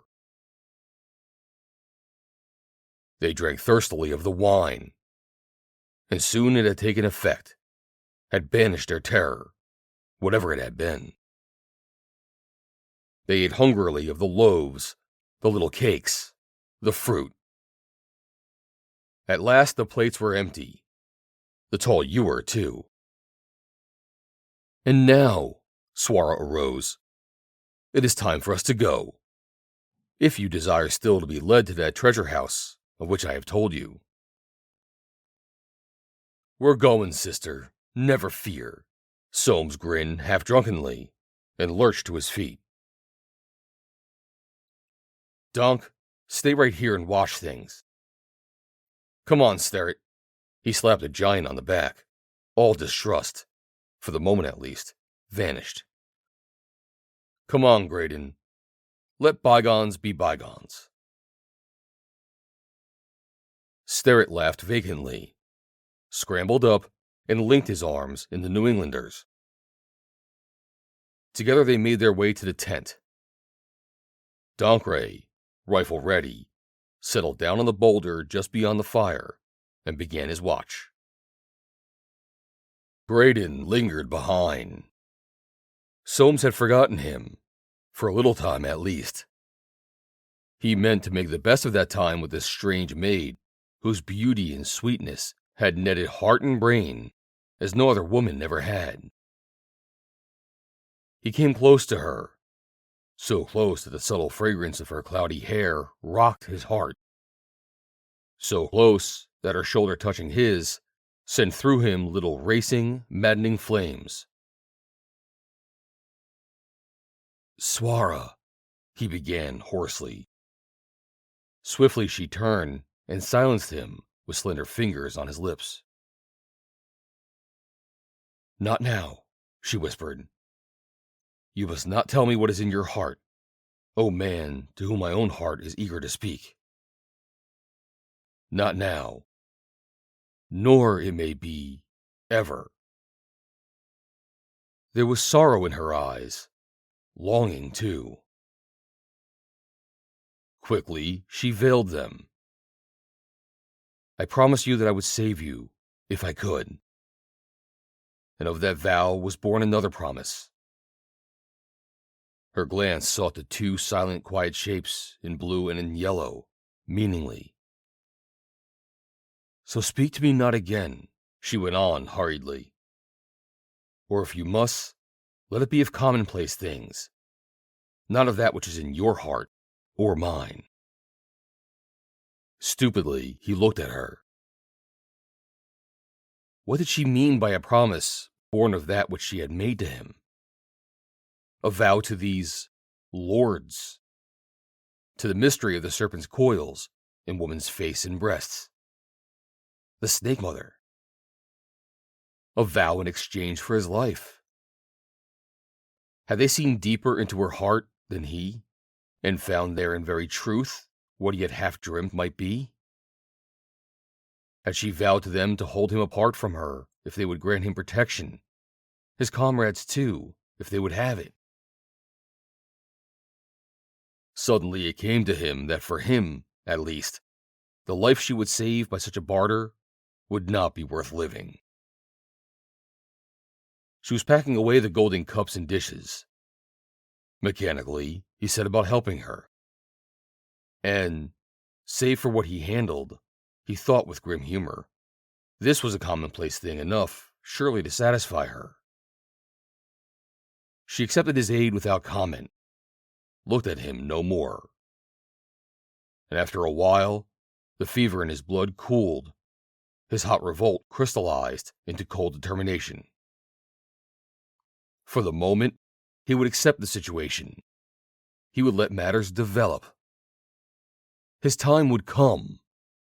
He could afford to wait. Without a word, when a last shining cup was in the pannier and the mouth of the latter closed, he turned and strode to the tent to get together his duffel, pack his burro. The voices of Sterrett and Soames came to him. He hesitated, listening. "What it was when I looked into his damn wrinkled old face, I don't know," he heard Soames say. "But something came over me, Sterrett. I can't remember, only that it was like looking over the edge of the world into hell." "I know," Sterrett's voice was hoarse. "I felt the same way."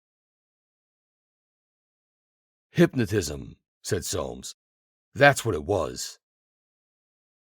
The Indian priests down there know how to work it. But he won't catch me again with that trick. I'll shoot. You can't hypnotize a gun, Sterrett." "But they're not Indians, Soames," came Sterrett's voice. "They're whiter than you and me. What are they? And the girl? God." "What they are, we'll find out. Never fear," grunted the New Englander. "To hell with the girl. Take her if you can get her. but I go through a dozen hells to get to the place where that stuff they're carrying samples of comes from. Man, with what we can carry out on the Burroughs and the Llama and come back for, man, we could buy the world. Yes, unless there's a trap somewhere, said Sterrett dubiously. We've got the cards in our hands. Plainly, the drink was wearing off Soames, and his old confidence and cunning were returning. Hell, what's against us? 2 old men and a girl? Now I'll tell you what I think. I don't know who or what they are, but however or whatever, you can bet there ain't many of them. If there was, they'd be landing on us hard. No, they're damn anxious to get us away, and they're willing to let us get out with what we can to get us away. Poor boobs. They think if they give us what we want now, we'll slip right off and never come back. And as for what they are, well, I'll tell you what I think. Half-breeds. The Spanish were down here. Maybe they bred in with the Incas. There's probably about a handful left. They know we could wipe them out in no time. They want to get rid of us, quick and cheap as possible. And the 3 of us can wipe them out. 3 of us? Asked Sterrett. 4, you mean? There's Graydon. Graydon don't count, the damn crook.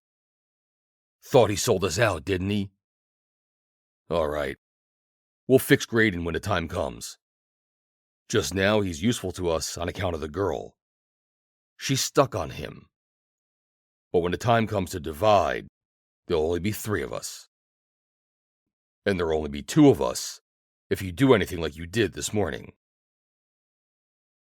Cut that out, Soames, growled the giant. I told you it was the drink. I'm through with that now that we've seen this stuff. I'm with you to the limit. Do what you want with Graydon, but save the girl for me. I'd be willing to make a bargain with you on that. Give up a part of my share. Ah, hell, drawled Soames. We've been together a good many years, Bill. There's enough and plenty for the 3 of us. You could have the girl for nothing. Little flecks of red danced before Graydon's eyes.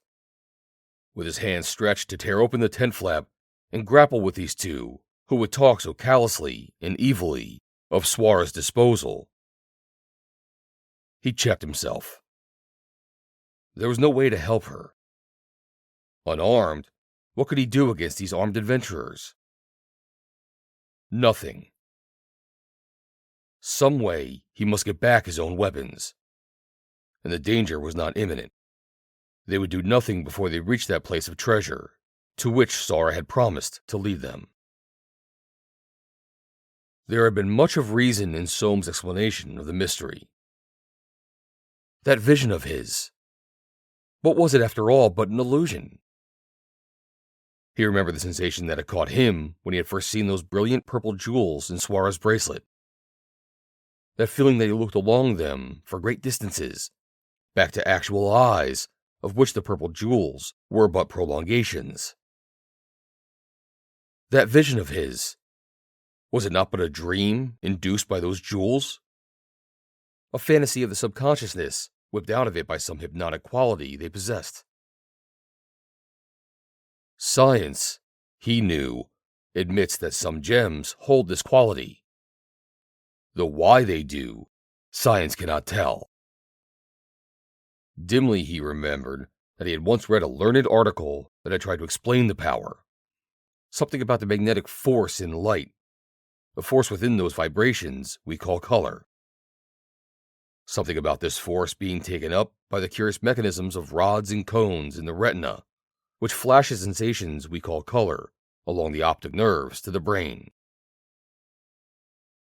These flashes, he recalled the article had said, were actual through minute discharges of electricity. And since the optic nerves are not in reality nerves at all, but prolongations of the brains, this unknown force within the gems impinged directly upon the brain, stimulating some cells, depressing others, affecting memory and judgment, creating visions, disturbing all that secret world until the consciousness became dazzled, bewildered, unable to distinguish between reality and illusion. So much for his vision. That the face of the figure in blue seemed to be one of those lords he had seen in that vision. Well, was not that but another illusion? Soames might well be right, too, he thought, in his interpretation of Suarra's visit to the camp. If she had power behind her, would she not have brought it? Was it not more reasonable to accept the New Englander's version of the thing? And if that were so, then Suarra was but a girl with only 2 old men to help her, for he had no doubt that the figure in yellow, like that in blue, was an old man too. And all that meant that he, Graydon, was all of strength that Suarra could really count on to protect her. He had spun his web of reasoning with the swiftness of a dream. When he had arrived at its last strand, he stole silently back a score of paces, waited for a moment or two, then went noisily to the tent. For the first time in many hours, he felt in full command of himself. Thought he saw his way clear before him. Faintly, he recognized that he had glossed over, set aside arbitrarily, many things. No matter. It was good to get his feet on earth again. To brush aside all those cobwebs of mystery. To take the common sense view. It was good, and it was safer. He thrust aside the tent flap and entered. Been a long while comin', snarled Soames, again his old, suspicious self. Been talkin', after what I told you? Not a word, answered Graydon cheerfully. He busied himself with his belongings. By the way, Soames, he said casually, don't you think it's time to stop this nonsense and give me back my guns? Soames made no answer, went on with his hasty packing. Oh, all right then, Graydon went on. I only thought that they would come in handy when the pinch comes. But if you want me to look on while you do the scrapping, well, I don't mind. You better mind. Soames did not turn around, but his voice was deadly. You better mind, Graydon. If a pinch comes, we're taking no chances of a bullet in our backs. That's why you got no guns. And if the pinch does come, well, we'll take no chances on you anyway. Do you get me? Graydon shrugged his shoulders. In silence, the packing was completed, the tent struck, the burros loaded. Suarra stood awaiting them at the side of the white llama. Soames walked up to her, drew from its holster his automatic, balanced it on an outstretched hand. You know what this is? He asked her. Why, yes, she answered. It is the death weapon of your kind. Right, said Soames. And it deals death quickly, quicker than spears or arrows. He raised his voice so there could be no doubt that Blue Cowl and Yellow Cowl must also hear. Now, sister, I and these 2 men here, he indicated Sterrett and Doncre, carry these and others still more deadly. This man's weapons we have taken from him. He pointed to Graydon. Your words may be clearest truth. I hope they are, for your sake and this man's, and the 2 who came with you. Him and him. He wagged a long finger to Graydon, at Blue Cowl, at Yellow Cowl. Quick death. We'll get them out of the way first, and will attend to you later, as it seems best to me." He scanned her through slitted eyes that gleamed coldly. "You understand me?" he asked, and grinned like a hungry wolf. "I understand." Suarra's eyes and face were calm, but there was more than a touch of scorn in her golden voice. "You need fear nothing from us." "We don't," said Soames, "but you have much to fear from us." Another moment he regarded her, menacingly, then shoved his pistol back into its holster. "Go first," he ordered. "Your two attendants behind you. And then you," he pointed to Graydon. "We three march in the rear, with guns ready." Without a word, Suarra swung away at the white llama's head. Behind her paced Blue Cowl and Yellow, and a dozen paces behind them walked Graydon. Behind the file of burrows strode Giant Sterret, lank Soames, Little Dongray, rifles ready, eyes watchful. And so they passed through the giant algarobas, out into the oddly park-like spaces beyond. End of Chapter 4. Chapter 5. The Thing That Fled. They had traveled over the savannah for perhaps an hour, when Suarra abruptly turned to the left, entering the forest that covered the flanks of a great mountain. Soon the trees closed in on them. Graydon could see no trail, yet the girl went on surely, without pause. He knew there must be signs to guide her, since her course took them now to one side, now to another. Once he was certain that they had almost circled. Yes, trail there must be, unless Suarra was purposely trying to confuse them, to prevent them from return. He could see nothing around him but the immense tree trunks, while the thick roof of leaves shut out all sight of the sun, and so hid this means of discovering direction. Another hour went by, and the way began to climb, the shade to grow denser. Deeper it became, and deeper, until the girl was but a flitting shadow. Blue Robe he could hardly see at all, but Yellow Robe stood out sharply, his bird suggestion suddenly accentuated, as though he had been a monstrous yellow parrot. Once or twice Graydon had glanced at the three men behind him. The darkness was making them more and more uneasy. They walked close together, eyes and ears obviously strained to catch the first faint stirrings of ambush.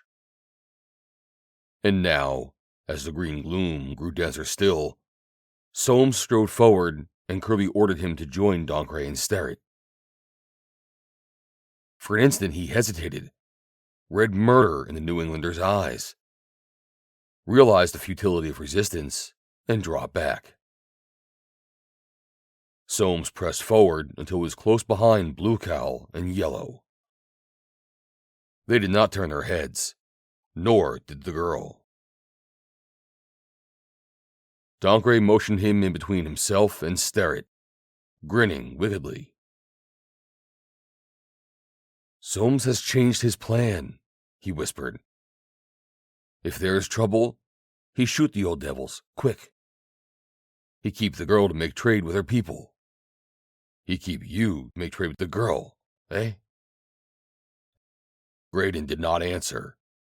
He had already realized what the maneuver meant, but a wave of jubilation swept over him. When the Frenchman had pressed close to him, he had felt an automatic in his side pocket. If an attack did come, he thought, he would leap upon Dongray, snatch the pistol, and gain for himself at least a fighting chance. He kept as close to him as he dared without arousing suspicion. Darker grew the woods until the figures in front of him were only a moving blue. Then, swiftly, the gloom began to lighten. It came to him that they'd been passing through some ravine, some gorge whose unseen walls had been pressing in upon them, and that had now begun to retreat. A few minutes longer, and he knew he was right. Ahead of them loomed a prodigious doorway, a cleft whose sides reached up for thousands of feet. Beyond was a flood of sunshine, dazzling. Suarra stopped at the rocky threshold with a gesture of warning, peered through, beckoned them on. Blinking, Graydon walked through the portal. Behind and on each side towered the mountain. He looked out over a broad grass-covered plain, strewn with huge, isolated rocks rising from the green like menhirs of the Druids. There were no trees. The plain was dish-shaped, an enormous oval as symmetrical as though it had been molded by the thumb of a Cyclopean potter. Straight across it, 5 miles or more away, the forest began again. They clothed the base of another gigantic mountain whose walls rose perpendicularly a mile at least in the air. The smooth scarps described, he saw an arc of a tremendous circle, as round as Fujiyama's sacred cone, but hundreds of times its girth. Rushed back on Graydon the picture of that hidden circular valley with its wheeling, moon-bathed colossi, and uprushing city of jinns into which last night he had dreamed the purple eyes of the Snake Mother had drawn him. Had it after all been no dream, but true vision?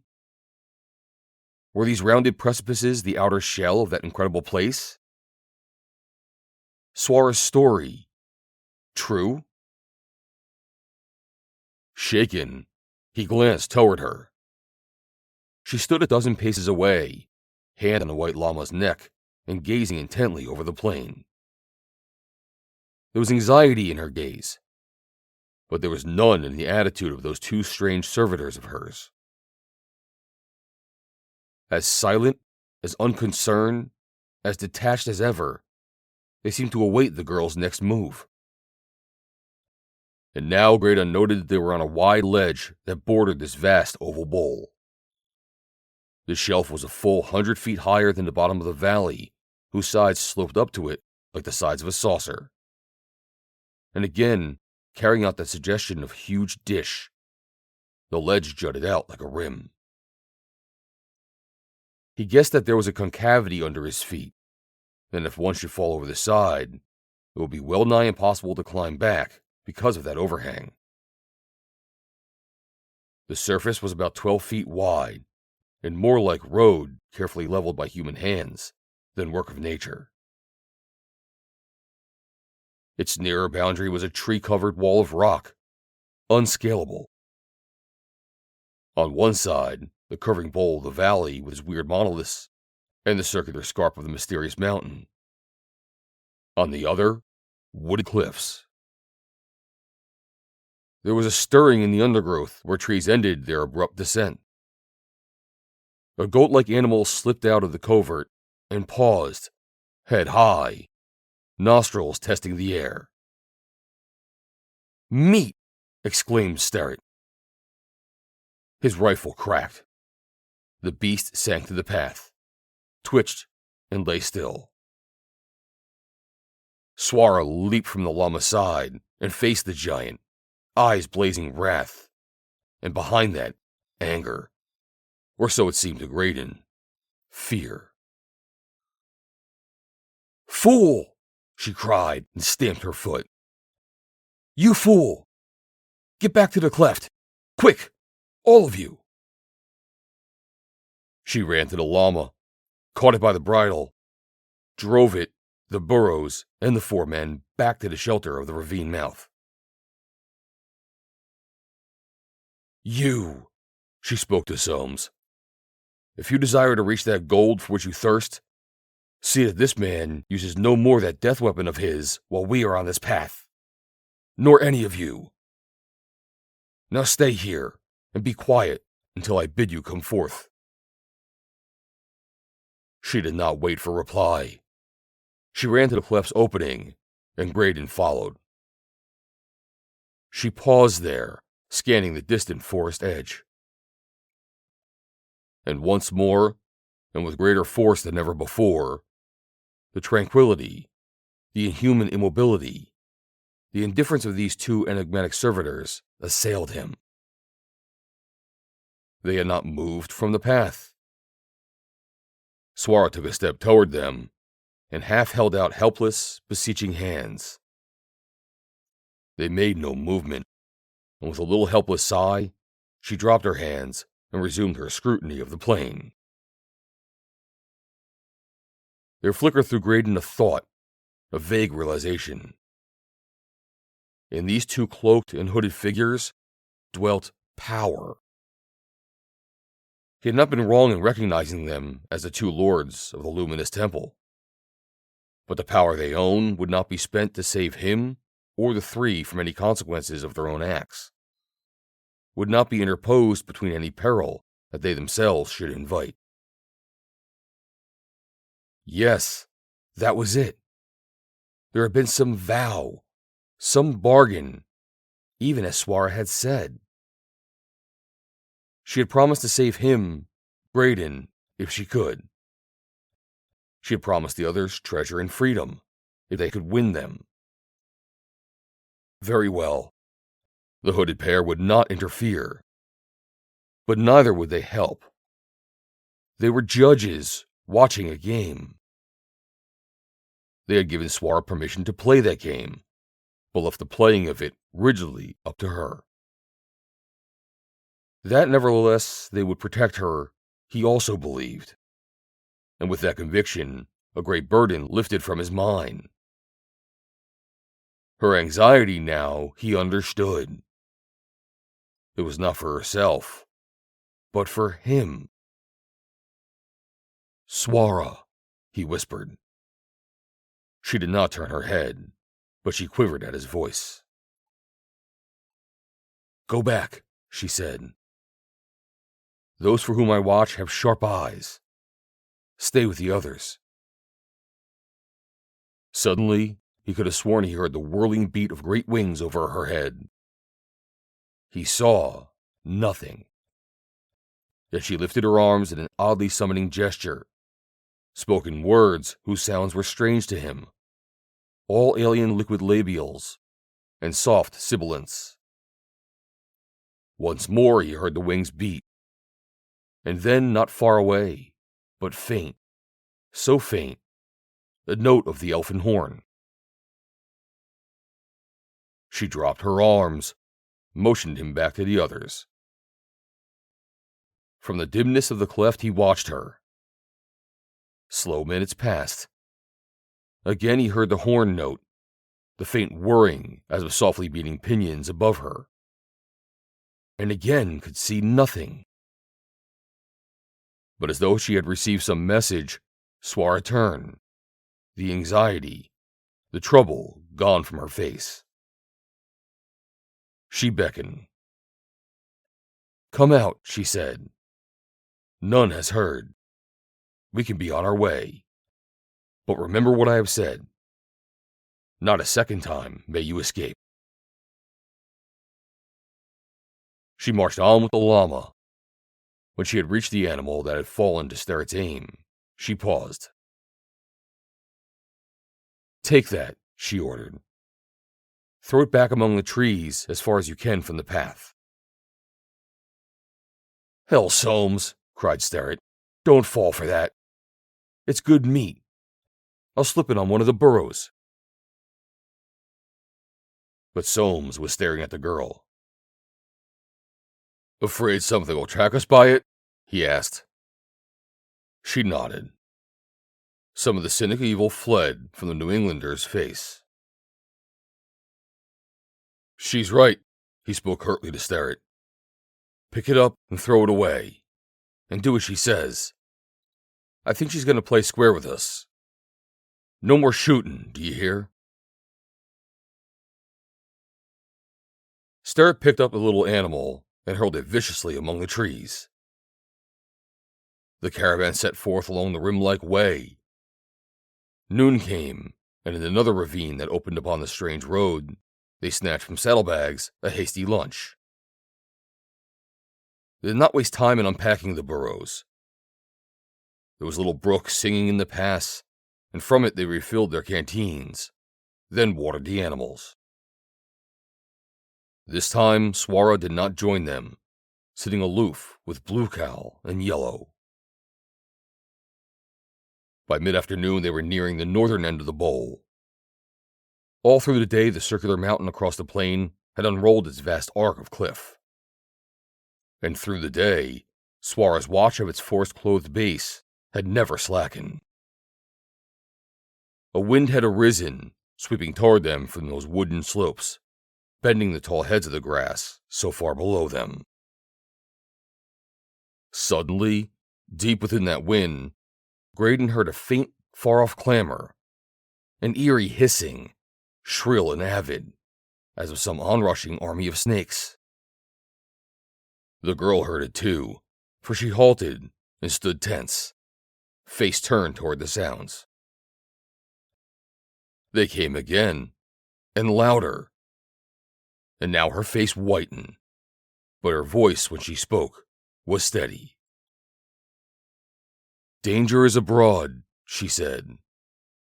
"Deadly danger for you. It may pass, and it may not. Until we know what to expect, you must hide. Take your animals and tether them in the underbrush there." She pointed to the mountainside, which here was broken enough for cover. "The four of you take trees and hide behind them. Tie the mouths of your animals, that they may make no noise." "So," snarled Soames. "So here's the trap, is it? All right, sister, you know what I told you. We'll go into the trees, but you go with us where we can keep our hands on you." "I will go with you," she answered indifferently, "if those who come have not been summoned by the noise of that fool's death weapon." She pointed to Sterret. "You can be saved. If they have been summoned by it, none can save you." Soames glared at her, then turned abruptly. "Donk," he ordered. "Sterret, get the burros in. And Graydon, you'll stay with the burros and see that they make no noise. We'll be right close, with the guns, and we'll have the girl. Don't forget that." Again the wind shrilled with the hissing. "Be quick!" cried Suarra. Swiftly they hid themselves. When trees and underbrush had closed in upon them, it flashed on Graydon, crouching behind the burros, that he had not seen the two cloaked familiars of Suarra join the hurried retreat and seek the shelter of the woods. He was at the edge of the path, and cautiously he parted the bushes, peered through. The two were not upon the rim. Simultaneously, the same thought had come to Doncre. His voice came from a nearby bowl. "Soames, where'd those two old devils with the girl go?" "Where'd they go?" Soames repeated blankly. "Why, they came in with us, of course." "I did not see them," persisted Doncre. "I think not, Soames. If they did, then where are they?" "You see those two fellows out on the path, Graydon?" called Soames, anxiety in his tones. "No," answered Graydon curtly. Soames cursed wickedly. "So that's the game, eh?" he grunted. "It's a trap. They've cut out and run to bring 'em here." He dropped into the Aymara and spoke to Suarra. "You know where those men of yours are?" he asked menacingly. Graydon heard her laugh and knew that she was close beside the New Englander, with Doncre and Sterret flanking her. They'll come and go as they will, she answers serenely. They'll come and go as I will, he snarled. Call them. I call them? Again, Suarra laughed. Why, they do not my bidding. Nay, I must do theirs. Don't do that, Soames. Dongray's cry was sharp, and Graydon knew that Soames must have made some threatening movement. If they're gone, you cannot bring them back. We have the girl. Stop, I say. Graydon jumped to his feet. Bullets or no bullets, he would fight for her. As he poised to leap, a sudden gust of wind tore at the trees. It brought with it a burst of the weird hissing. Closer, strident. In it, a devilish undertone that filled him with unfamiliar nightmare terror. Instantly came Suarra's voice. Down! Down, Graydon! Then Dongray's, quivering, Graydon knew, with the same fear that had gripped him. Down! Soames won't hurt her. For God's sake, hide yourself, Graydon, till we know what's coming. Graydon turned, looked out over the plain before he sank again behind the burrows. And at that moment, from the forests, which at this point of the narrowing bowl were not more than half a mile away, he saw dart out a streak of vivid scarlet.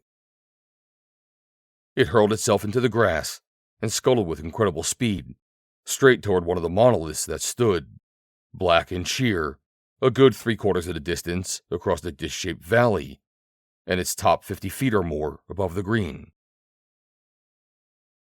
From Graydon's own height, he could see the scarlet thing's swift rush through the grasses. As he sank down, it came to him that whatever it was, it must be of an amazing length to be visible so plainly at that distance. And what was it? It ran like some gigantic insect. He parted the bushes and peered out again. The scarlet thing had reached the monolith's base. As he watched, it raised itself against the rock and swarmed up its side to the top. At the edge, it paused, seemed to raise its head cautiously, and scan the forest from which it had come. The air was clear, and against the black background of the stone, the vividly colored body stood out. Graydon traced 6 long, slender legs by which it had clung to the rocky surface. There was something about the body that was monstrous, strangely revolting. In its listening, reconnoitering attitude, and the shape of its head, was something more monstrous still, since it carried with it a vague, incredible suggestion of humanness. Suddenly, the scarlet shape slipped down the rock breast and raced with that same amazing speed through the grasses toward where Graydon watched. An instant later, there burst out of the forest what at first glance he took for a pack of immense hunting dogs. Then realized that whatever they might be, dogs they certainly were not. They came forward in great leaps and reminded him of the motion of kangaroos. And as they leaped, they glittered in the sun with flashes of green and blue, as though armored in mail made of emeralds and sapphires. Nor ever did dogs give tongue as they did. They hissed as they ran, shrilly, stridently, the devilish undertones accentuated. A monstrous, ear-piercing sibilation that drowned all other sounds and struck across the nerves with fingers of unfamiliar, primeval terror. The scarlet thing darted to right, to left, frantically, then crouched at the base of another monolith, motionless. And now, out of the forest, burst another shape. Like the questing creatures, they glittered too, but with sparkles of black, as though its body was cased in polished jet. Its bulk was that of a giant draft horse, but its neck was long and reptilian. At the base of that neck, astride it, he saw plainly the figure of a man. A dozen leaps, and it was close behind the glittering pack, now nosing and circling between the first monolith and the woods. "The Zinli," came Suarra's voice from above him. The Zinli? It was the name she had given the beasts of the bracelet that held in their paws the disk of the Snake Mother. The dinosaurs! His own burrow lay close beside him. With trembling hand, he reached into his saddlebag and drew out his field glasses. He focused them upon the pack. They swam mistily in the lenses, then sharpened into outline. Directly in his line of vision, in the center of the lens, was one of the creatures that had come to gaze, that stood rigidly, its side toward him, pointing like a hunting dog. The excellent glasses brought it so closely to him that he could stretch out a hand, it seemed, and touch it. And it was a dinosaur. Dwarfed to the size of a Great Dane dog, still there was no mistaking its breed. One of those leaping, upright-walking monstrous lizards that millions of years ago had ruled Earth, and without whose extinction, so science taught, man could never have arisen ages later to take possession of this planet. Graydon could see its blunt and spade-shaped tail, which, with its powerful, pillar-like hind legs, made the tripod upon which it squatted. Its body was nearly erect. It had two forelegs, or arms, absurdly short, but muscled as powerful as those upon which it sat.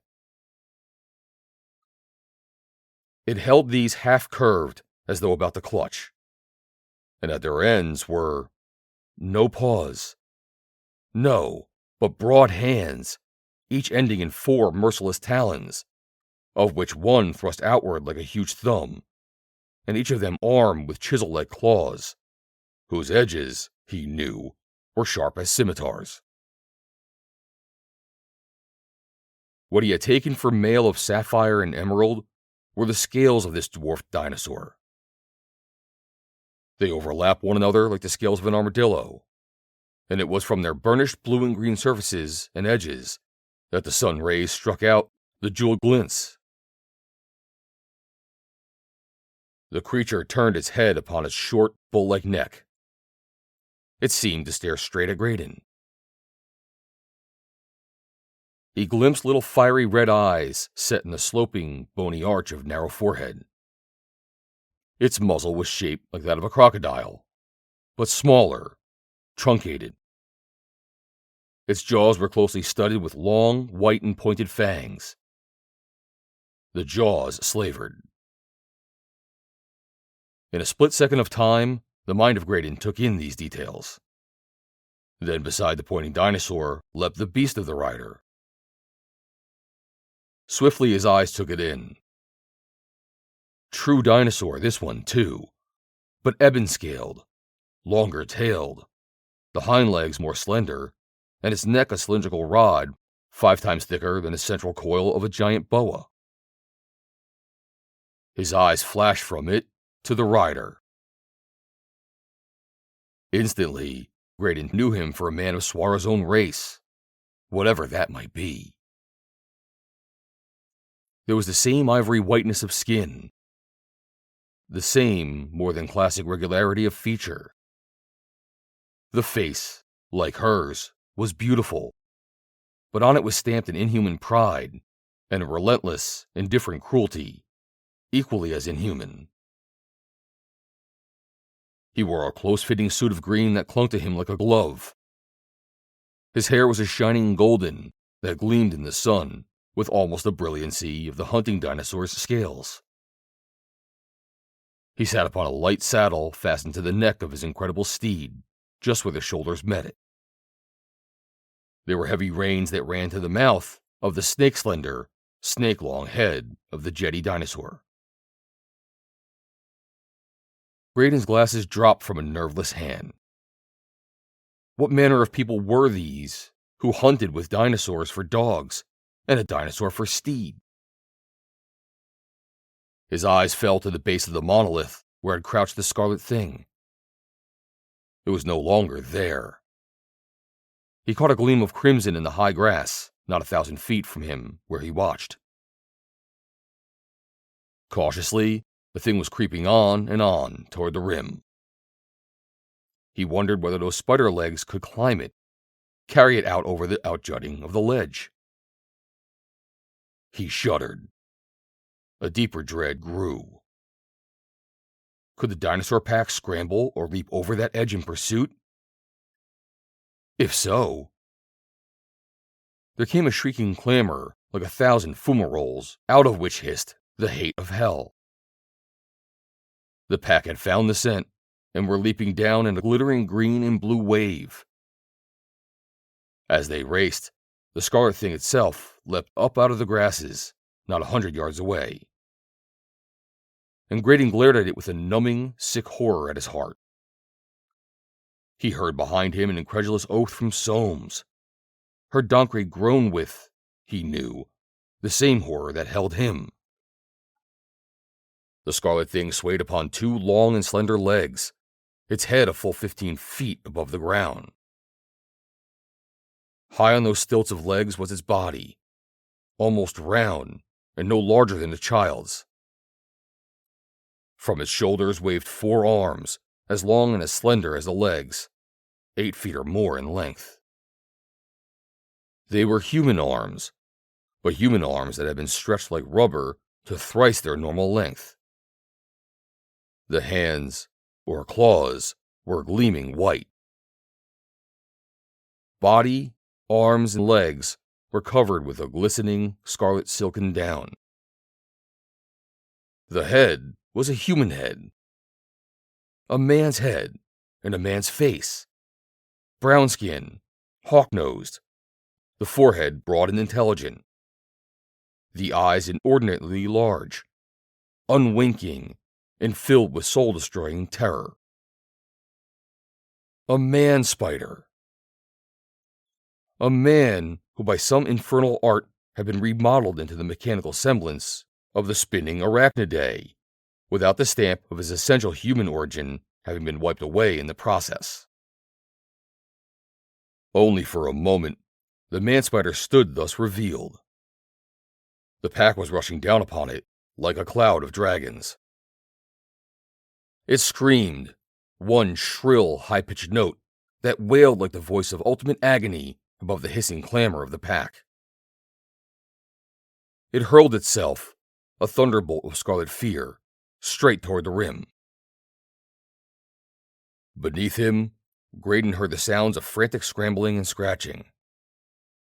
2 hands a full foot long, pallidly shining, shot over the rim on the ledge, gripping it with long fingers that were like blunt needles of bone, horn-covered.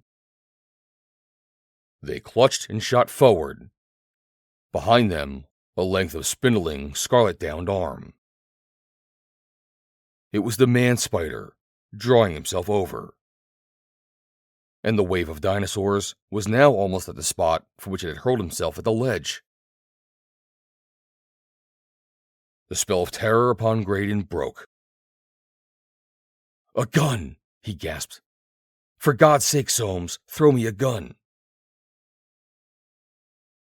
Against his will, his gaze swept back to those weird, clutching hands. He thought he saw a rod dart out of the air and touch them. The long blue rod he had last seen carried by Suarra's hooded attendant in blue. Whether he saw it, whether he did not, the needle-fingered claws opened convulsively, released their hold, slid off. Glittering pack and ebon dinosaur steed alike were hidden from view by the overhang of the shelf-like road, but up from that hidden slope came a fiendish, triumphant screaming. An instant later, and out of the range of his sight, bounded the great black dinosaur, its golden-haired rider shouting. Behind it leapt the jewel-scaled horde. They crossed the plain like a thundercloud pursued by emerald and sapphire lightnings. They passed into the forest and were gone. "That danger is over," he heard Suarra say coolly. "Come, we must go on more quickly now." She stepped out of the tree shadows and came tranquilly to him. Soames and Doncre and Sterrett, white-faced and shaking, huddled close behind her. Graydon arose, managed to muster something of his old reckless air. She smiled at him, that half-shy approval of him again in her eyes. "It was just a weaver," she said gently. "We have many such. He tried to escape. Or maybe Lantlu opened the door that he might try to escape, so he can hunt him. Lantlu loves to hunt with the Zinli. Or maybe that his weaving went wrong, and this was his punishment. At any rate, it is fortunate that he did not gain this road, since if he had, the Zinli and Lantlu would surely have followed. And then—" She did not end the sentence, but the shrug of her shoulders was eloquent. "Just a weaver?" Soames broke in hoarsely. "What do you mean? God in heaven, it had a man's head." "It was a man," gasped Doncre. "No." She paid no heed to him, speaking still to Graydon. "No, it was no man. At least no man as you are. Long, long ago, it is true, his ancestors were men like you. But not he. He was just a weaver." She stepped out upon the path, and Graydon, following, saw waiting there, as quietly, as silently, as tranquilly as though they had not stirred since first he and his companions had fled, the blue-cowled and yellow-cowled familiars of Suarra. Immobile, they waited while she led forth the white llama, and as she passed Graydon, she whispered to him, "The weaver had no soul. Llama fashioned him as he was. But remember him, Graydon, when you come to our journey's end." She took her place at the head of the little caravan. Blue Cowl and Yellow paced behind her. Soames touched Graydon, woke him from the stark amaze into which those last words of hers had thrown him. "Take your old place," said Soames. "We'll follow. Later, we want to talk to you, Graydon. Maybe you can get your guns back, if you're reasonable." Suarra turned. "Hurry," she urged. "The sun sinks, and we must go quickly. Before tomorrow's noon, you shall see your gardens of jewels, and the living gold streaming for you to do with it. Or the gold to do with you, as you yourselves shall will it." They set forth along the rim trail. The plain was silent, deserted. From the far forest came no sound. Graydon, as he walked, strove to fit together in his mind all that swift tragedy he had just beheld, and what the girl had told him. A weaver, she had called the scarlet thing, and soulless, and no man. Once more she had warned him of the power of that hidden, mysterious Llama. What was it she had told him once before of that power? That it slew souls, or changed them. A weaver? A man-spider who was soulless, but whose ancestors ages ago had been men like himself, so she had said. Did she mean that in that place she called Llama dwelt those who could reshape not only that unseen dweller in our bodies that we named the soul, but change at will the house of the soul? A weaver.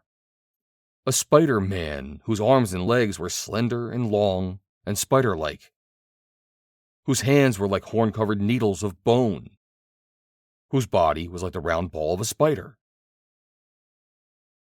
And she had said that the Scarlet Thing might have offended Lontlou by its weaving.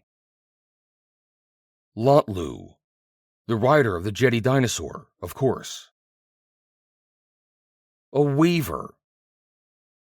A picture flashed in his brain, clean-cut as though his eyes beheld it. A picture of the Scarlet Thing in a great web, moving over it with its long and slender legs, clicking his needled hands. A human brain in a super spider's body, weaving, weaving, the very clothing that Suarra herself wore. A vast hall of giant webs, each with its weaver, man-headed, man-faced, spider-bodied. Was that true picturing? Suddenly he was sure of it. Nor was it impossible. He knew that Roux, that great French scientist, had taken the eggs of frogs, and by manipulating them, had produced giant frogs and dwarfs. Frogs with 2 heads and 1 body. Frogs with 1 head and 8 legs. 3-headed frogs with legs like centipedes. And other monsters still he had molded from the very stuff of life. Monstrous things that were nothing like this earth had ever seen. Nightmare things that had been forced to slay, and quickly. If Roux had done this, and he had done it, Graydon knew, then was it not possible for greater scientists to take men and women, and by similar means breed such creatures as the Scarlet Thing? A man-spider? Nature herself had given the French scientist the hint upon which his experiments had been based. Nature herself produced from time to time such abnormalities. Human monsters marked outwardly and inwardly with the stigmata of the beast, the fish, even of the insect. In man's long ascent from the speck of primeval jelly on the shallow shores of the first seas, he had worn myriad shapes. And as he moved higher from one shape to another, his cousins kept them, becoming during the ages the fish he caught today, the horses he rode, the apes he brought from the jungles to amuse him in the cages. Even the spiders that spun in his gardens, the scorpion that scudded from the tread of his feet, were abysmally distant blood brothers of his, sprung from the ancient trilobite that in its turn had sprung from forms through which was to be at last man himself had come. Yes, had not all life on earth a common origin? Divergent now and myriad formed, man and beast, fish and serpent, lizard and bird, ant and bee and spider. All had once been in those little specks of jelly, adrift in the shallow littorals of seas of an earth still warm and pulsating with the first throbs of life. Protalbion, he remembered Gregory of Edinburgh had named it. The first stuff of life, from which all life was to emerge. Could the germs of all those shapes that he had worn in his progress to humanity be dormant in man, waiting for some master hand of science to awaken them, and having awakened them, blend them with the shape of man? Yes, nature had produced such monstrosities, and unless these shapes had lain dormant and been capable of awakening, even nature could not have accomplished it. For even nature could not build something out of nothing. Roux had studied that work of hers, dipped down into the crucible of birth, and molded there his monsters from these dormant forms, even as had nature. Might it not be, then, that in Uitlanchi dwelled those who knew so well the secrets of evolution that in the laboratories of birth, they could create men and women things of any shape desired. A loom is but a dead machine on which fingers work more or less clumsily. The spider is both machine and living artisan, spinning, weaving, more surely, more exquisitely than could any dead mechanism worked by man. Who would approach the delicacy, the beauty of the spider's web? Suddenly, Graydon seemed to look into a whole new world of appalling grotesquerie. Soulless spider-men and spider-women spread out over great webs and weaving with needle fingers wondrous fabrics. Gigantic soulless ant-men and ant-women, digging, burrowing, mazes of subterranean passages, conduits, cloaca for those who had wrought them into being. Strange soulless amphibian folk, busy about that lake in his vision, had circled up to him before he glimpsed the Djinn city. Phantasmagoria of humanity twinned with nature's perfect machines, while still plastic in the egg. Came to him remembrance of Suarra's warning of what might await him at the journey's end. Had she meant to prepare him for change like this? Shuddering, he thrust away that nightmare vision.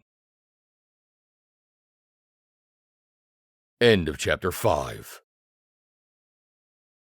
Chapter 6. Elfin Horns. The sun was halfway down the west when they reached the far end of the plain. Here, another ravine cut through the rocky wall, and into it they filed. The trees closed in behind them, shutting out all the sight of the bowl and the great circular mountain. The new trail ran always upward, although at an almost imperceptible grade. Once, looking backward through a rift in the trees, Graydon caught a glimpse of the grassy slopes far beneath. For the rest, the tree screen, tree-bordered way, gave no hint of what lay ahead. It was close to dusk when they passed out of the trees once more and stood at the edge of a little moor. A barren it was indeed. More than a moor. Its floor was clean white sand and dotted with hillocks, mounds flat-topped as though swept by constant brooms of wind. Upon the rounded slopes of these mounds, the tall grass grew sparsely. The mounds arose about 100 feet apart with curious regularity. Almost, the fancy came to him, as though they were graves in a cemetery of giants. The little barren covered, he estimated roughly, about 5 acres. Around its sides, the forest clustered. Nearby, he heard the gurgling of a brook. Straight across the sands, Suarra led them, until she had reached a mound close to the center of the barren. Here she halted. "You will camp here," she said. "Water is close by for you and your animals. You may light a fire, and sleep without fear.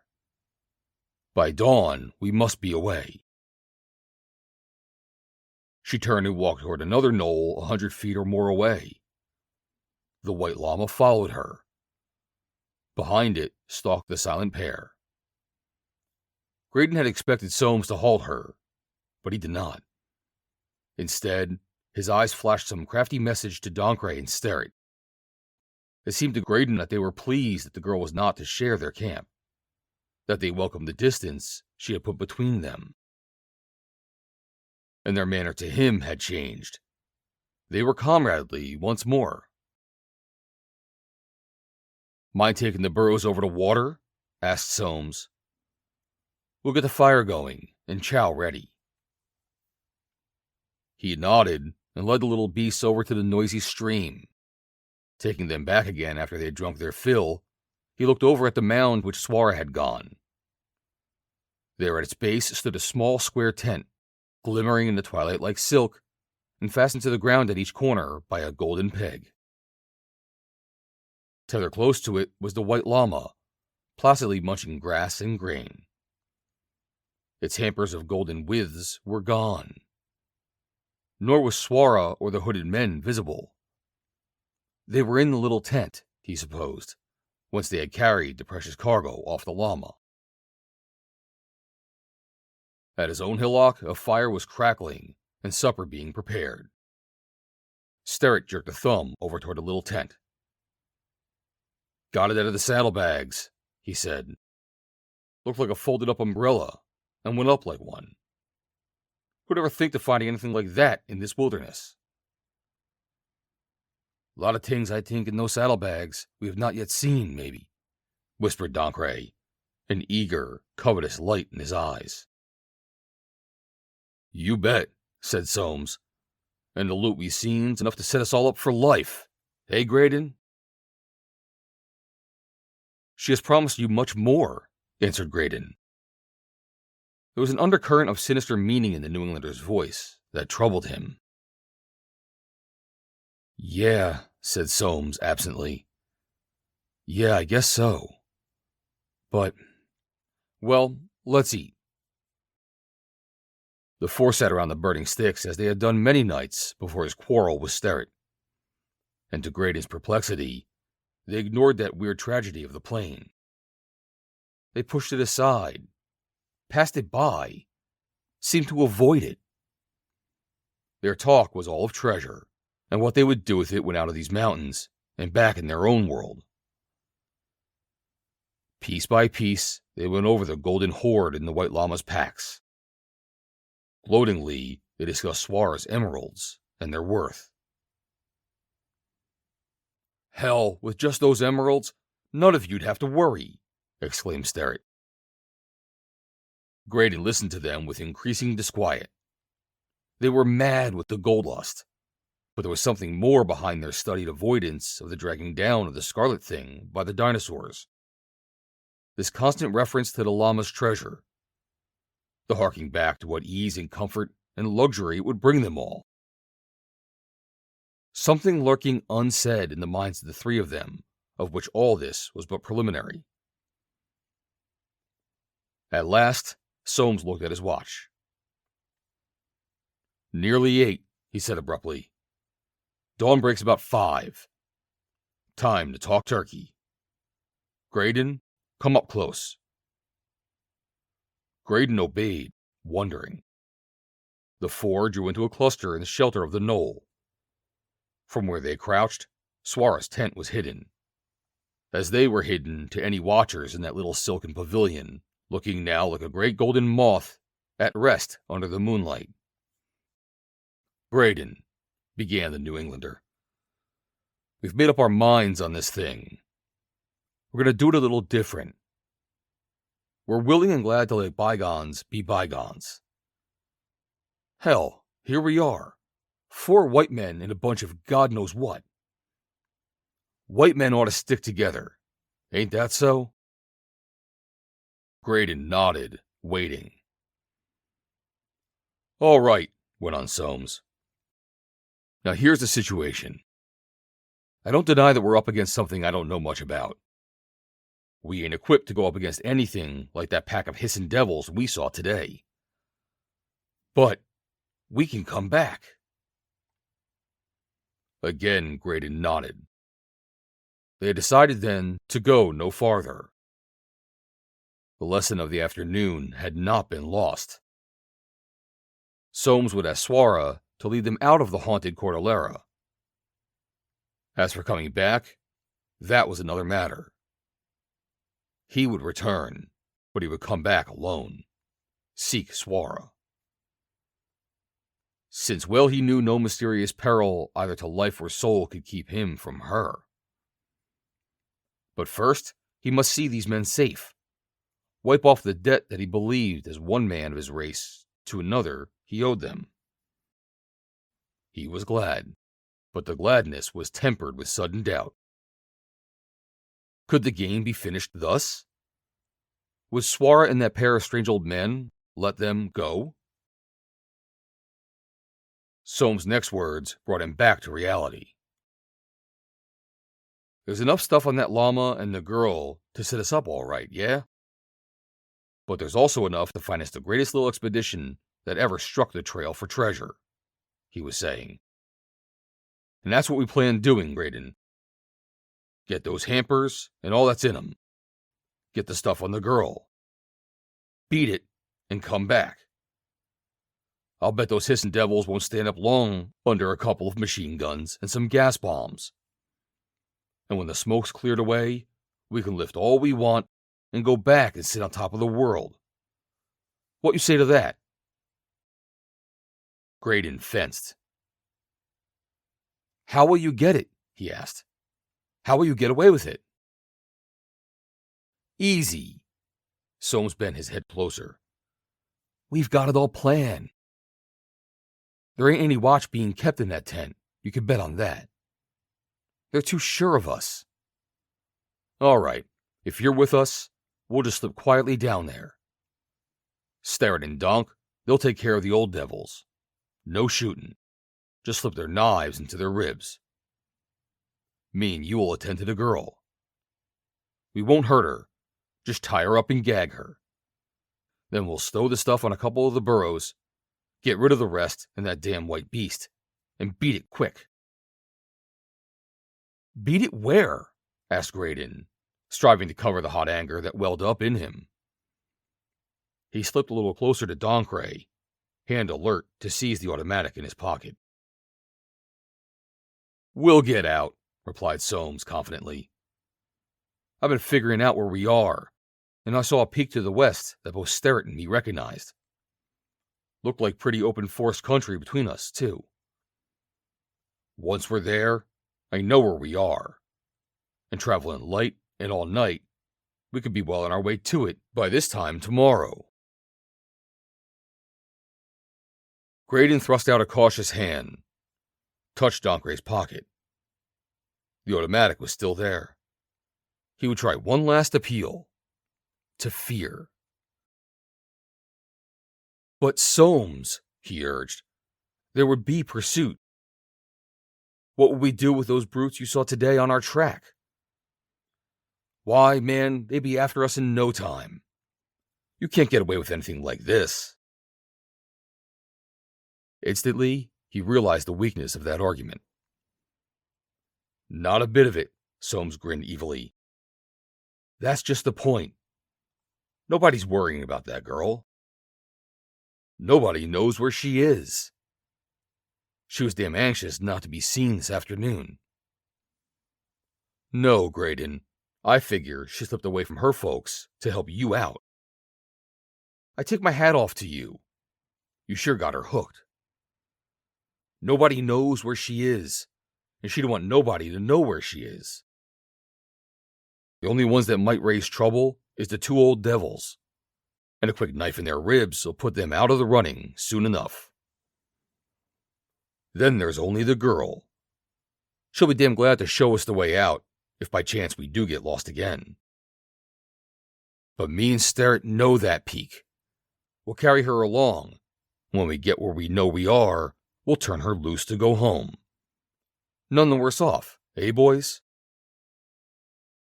Starrett and Doncray nodded. Graydon seemed to consider fighting still for time. He knew exactly what was in Soames' mind, to use him in the cold-blooded murder the three had planned, and, once beyond the reach of pursuit, to murder him, too.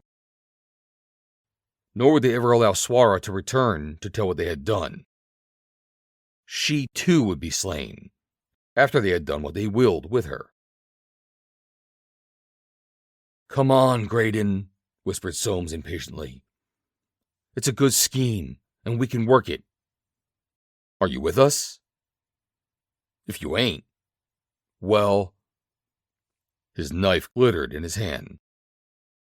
Simultaneously, Starrett and Doncray pressed close to him, knife, too, in readiness, awaiting his answer.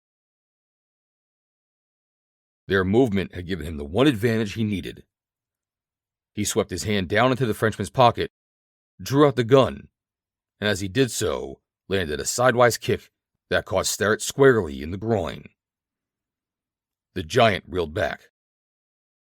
But before Graydon could cover Soames, Donkray's arms were around his knees, his feet torn from beneath him. "Suarra!" Graydon cried before he was down. At least his shout might waken and warn her.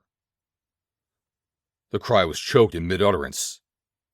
Soames' bony hand was at his throat.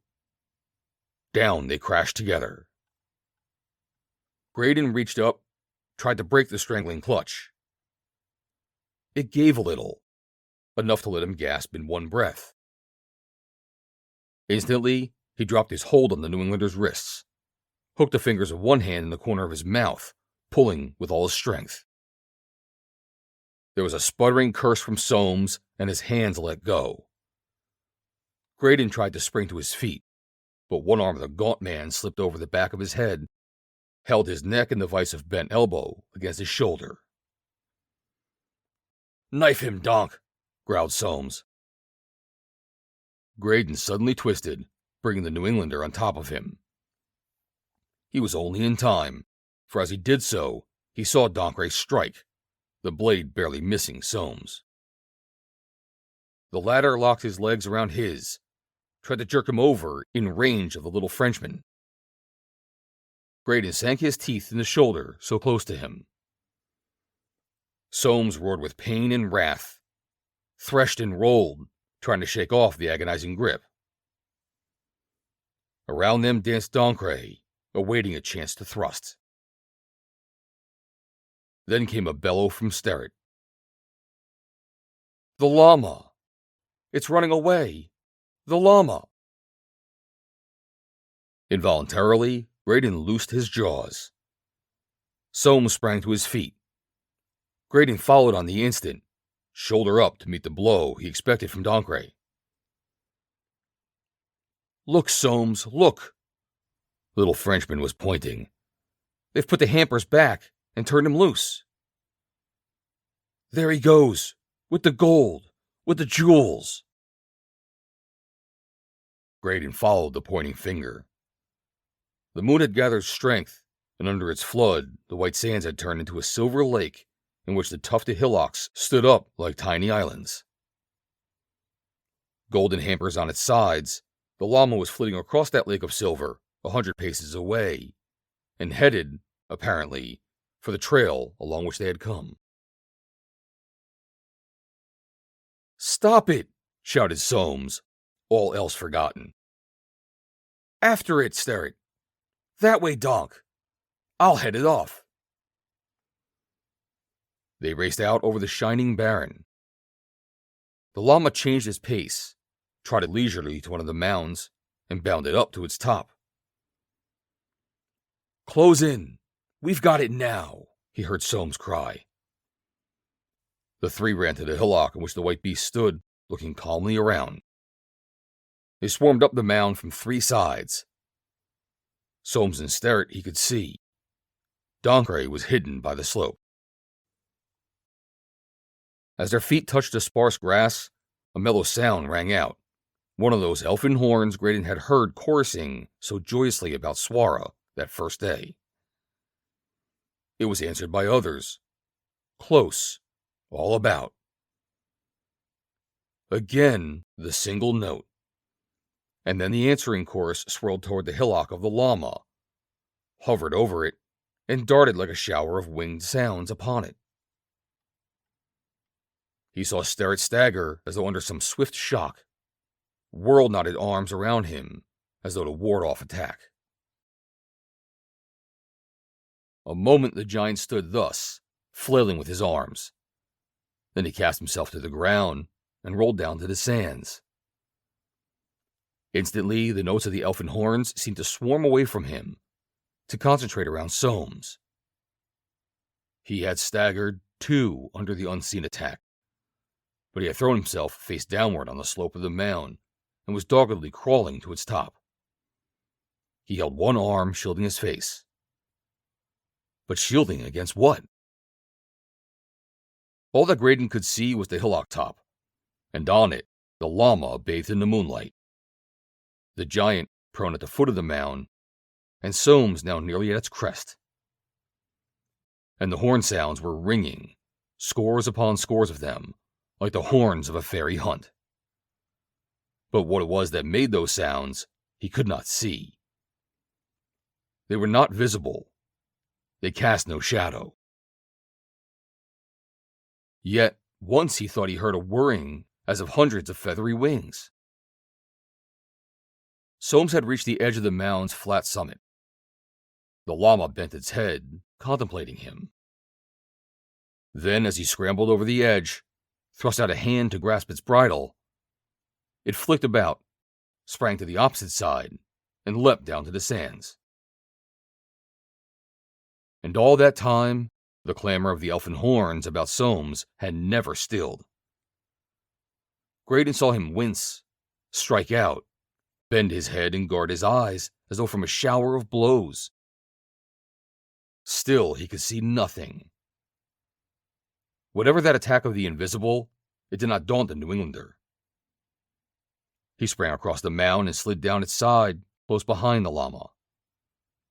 As he touched the ground, Sterrett arose slowly to his feet. The giant stood swaying, half drunkenly, dazed.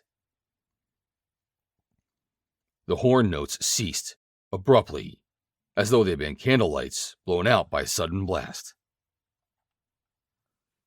Doncray came running around the slope of the hillock. The three stood for a second or two, arguing, gesticulating, and Graydon saw that their shirts were ragged and torn. And, as Soames shifted and the moonlight fell upon him, that his face was streaked with blood. The llama was walking leisurely across the sands, as slowly as though it were tempting them to further pursuit. Strange, too, he thought, how its shape seemed now to stand forth sharply, and now to fade almost to a ghostly tenuity. And when it reappeared, it was as though the moonbeams thickened, whirled and wove swiftly, and spun it from themselves. The llama faded, and then grew again on the silvery warp and woof of the rays, like a pattern of an enchanted loom. Sterrett's hand swept down to his belt.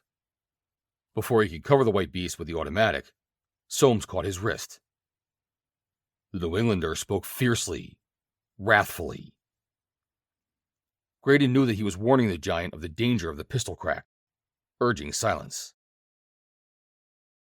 Then the three scattered, Doncray and Sterrett to the left and right, to flank the llama, Soames approaching it with what speed he might, without startling it into a run. As he neared it, the animal broke into a gentle lope, heading for another hillock, and as before, it bounded up through the sparse grass to the top.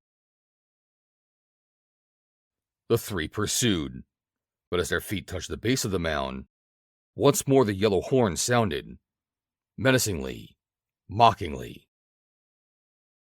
They hesitated, and then Sterrett, breaking from Soames' control, lifted his pistol and fired. The silver llama fell. "The fool! The damn fool!" groaned Graydon. The stunned silence that followed on the heels of the pistol shot was broken by a hurricane of elfin horns. They swept down upon the three like a tempest. Doncray shrieked and ran toward the campfire, beating the air wildly as he came. Halfway he fell, writhed, and lay still. And Soames and the giant, they too were buffeting the air with great blows, ducking, dodging. The elfin horns were now a ringing, raging tumult, death in their notes. Sterrett dropped to his knees, arose, and lurched away. He fell again close to Doncray's body, covered his head with a last despairing gesture, and lay, as still as the little Frenchman. And now Soames went down fighting to the last. There on the sands lay the three of them, motionless, struck down by the invisible. Graydon shook himself into action, leaped forward, He felt a touch upon his shoulder. A tingling numbness ran through every muscle. With difficulty, he turned his head. Beside him was the old man in the blue robe. It had been the touch of his staff that had sent the paralysis through Graydon. The picture of the clutching talons of the Spider-Man upon the edge of the rimmed road flashed before him. That same rod had then, as he had thought, sent the weird weaver to its death. Simultaneously, as though at some command, the clamor of the elfin horns lifted from the sands, swirled upward, and hung high in air, whimpering, whining, protesting. He felt a soft hand close around his wrist. Suarra's hand. Again he forced his reluctant head to turn. She was at his right, and pointing. On the top of the hillock, the white llama was struggling to its feet. A band of crimson ran across its silvery flank, the mark of Sterrett's bullet. The animal swayed for a moment, then limped down the hill. As it passed Soames, it nosed him. The New Englander's head lifted. He tried to rise, fell back. Then, with eyes fastened upon the golden panniers, he squirmed up on hands and knees and began to crawl in the white llama's tracks. The beast went slowly, stiffly. It came to Sterrett's body and paused again. And Sterrett's massive head lifted, and he tried to rise. And, failing even as had Soames, began like him to crawl behind the animal. The white llama passed Doncray. He stirred and moved, and followed it on knees and hands. Over the moon-soaked sands, back to the camp, they trailed. The limping llama, with the blood dripping drop by drop from its wounded side. Behind it, 3 crawling men, their haggard, burning eyes riveted upon the golden-withed panniers. 3 men who crawled, gasping like fish drawn up to shore. 3 broken men, from whose drawn faces glared that soul of greed, which is all that gave them strength to drag their bodies over the sands. End of Chapter 6. Chapter 7.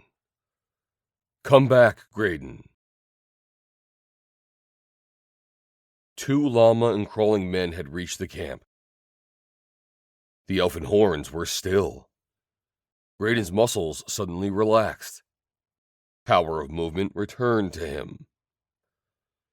With a little cry of pity, Suarra ran to the white llama's side, caressed it, strove to staunch its blood. Graydon bent down over the 3 men. They had collapsed as they had come within the circle of the campfire. They lay now, huddled, breathing heavily, eyes fast closed. Their clothes had been ripped to ribbons. And over all their faces, their breasts, their bodies, were scores of small punctures, not deep, their edges clean cut, as though they had been pecked out. Some were still bleeding. In others, the blood had dried. He ran to the rushing brook. Suarra was beside her tent, the llama's head in her arms. He stopped, unbuckled the panniers, let them slip away, probed the animal's wound. The bullet had plowed through the upper left flank without touching the bone, and had come out. He went back to his own camp, drew forth from his bag some medical supplies, returned and bathed and dressed the wound as best he could.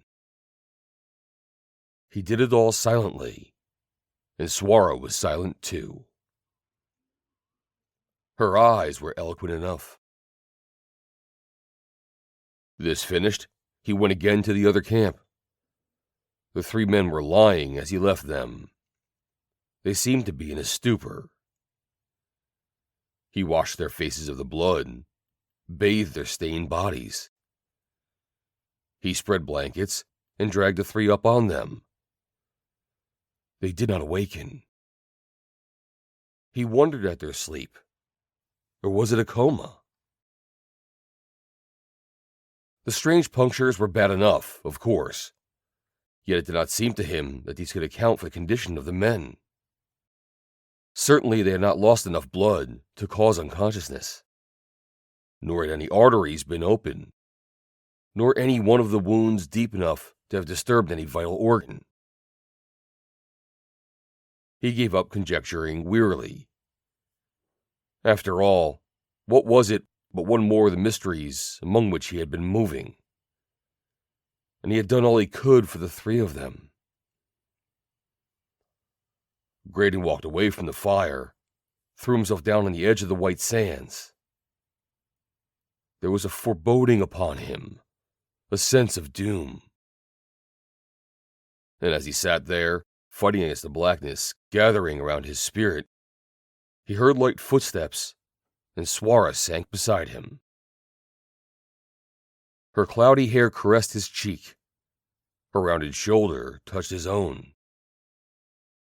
His hand dropped upon hers, covering it. And after a shy moment, her fingers moved, then interlaced with his. "It is the last night, Graydon," she whispered tremulously.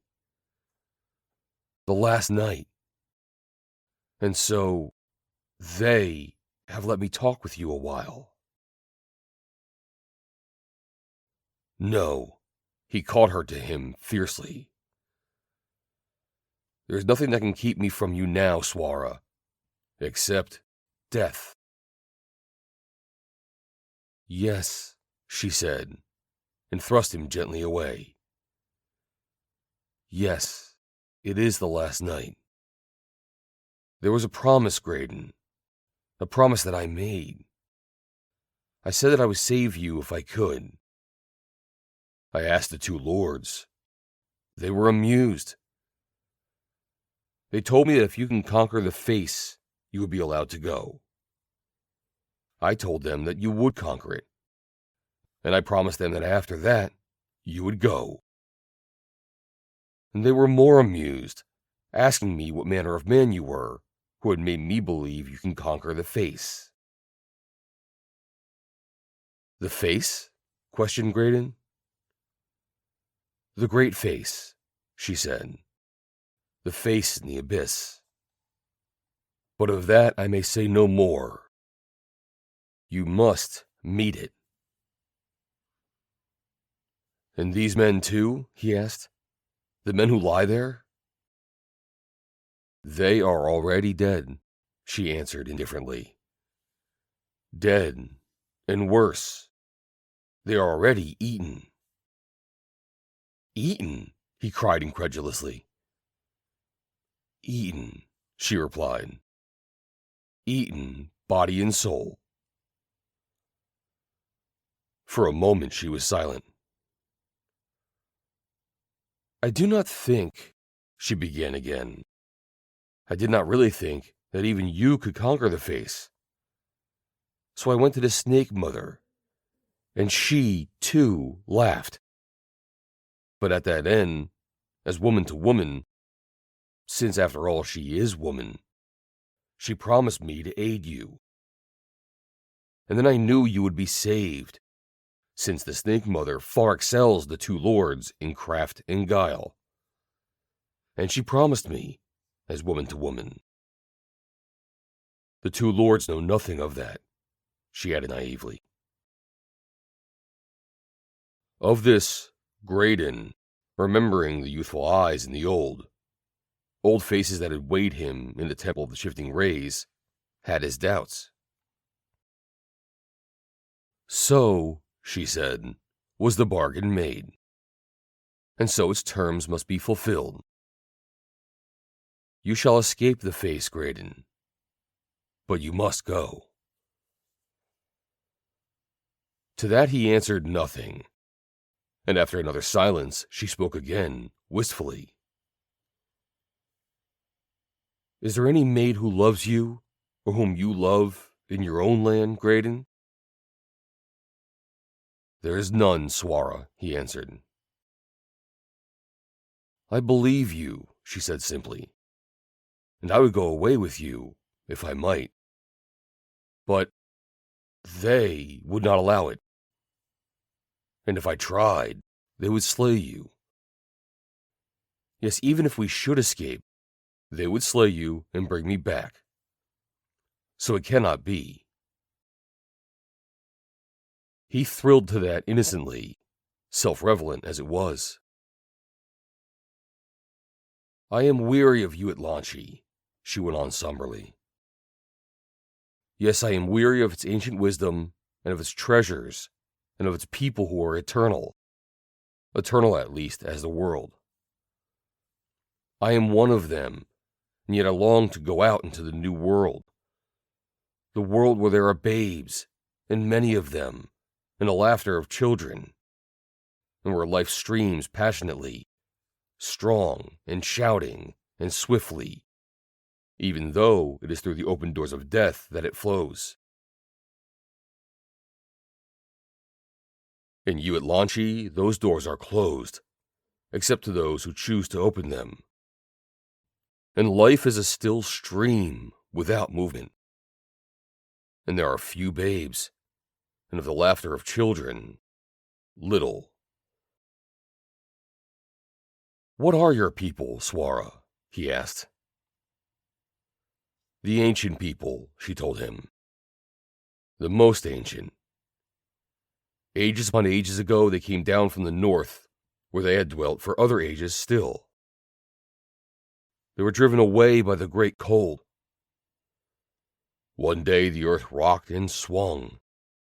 It was then the great cold came down, and the darkness began to freeze. Their cities, so the legends run, are hidden now under mountains of ice. They journeyed south in their ships, bearing with them the serpent people who had taught them most of their wisdom. And the snake mother is the last daughter of that people. They came to rest here.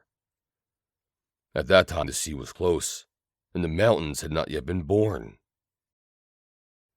They found here hordes of Zinli. They were larger, far larger than now. My people subdued them and tamed and bred them for their uses. And here for another age they practiced their arts and their wisdom and learned more. Then there were great earth-shakings, and the mountains began to lift. Although all their wisdom was not great enough to keep the mountains from being born, it could control their growth around that ancient city, and its plain that were you at Llama. Slowly, steadily through another age, the mountains arose, until at last they girdled you at Llama like a vast wall, a wall that could never be scaled. Nor did my people care. Indeed, it gladdened them, since by then they had closed the doors of death, and cared no more to go into the outer world. And so they have dwelt for other ages more. Again she was silent, musing. Graydon struggled against her incredulity. A people who had conquered death? A people so old that their birthplace was buried deep beneath eternal ice? And yet, as to the last, why not? Did not science teach that the frozen poles had once basked beneath a tropical sun? Expeditions had found at both of them the fossil forms of gigantic palms, strange animals, a flora and fauna that could only have lived under tropical conditions. And did not science believe that long, long ago the earth had tipped, and that thus the frozen poles had come to be? An inexplicable irritation filled him, instinctive revolt of the young against the very old. If your people are so wise, he questioned, why do they not come forth and rule this world?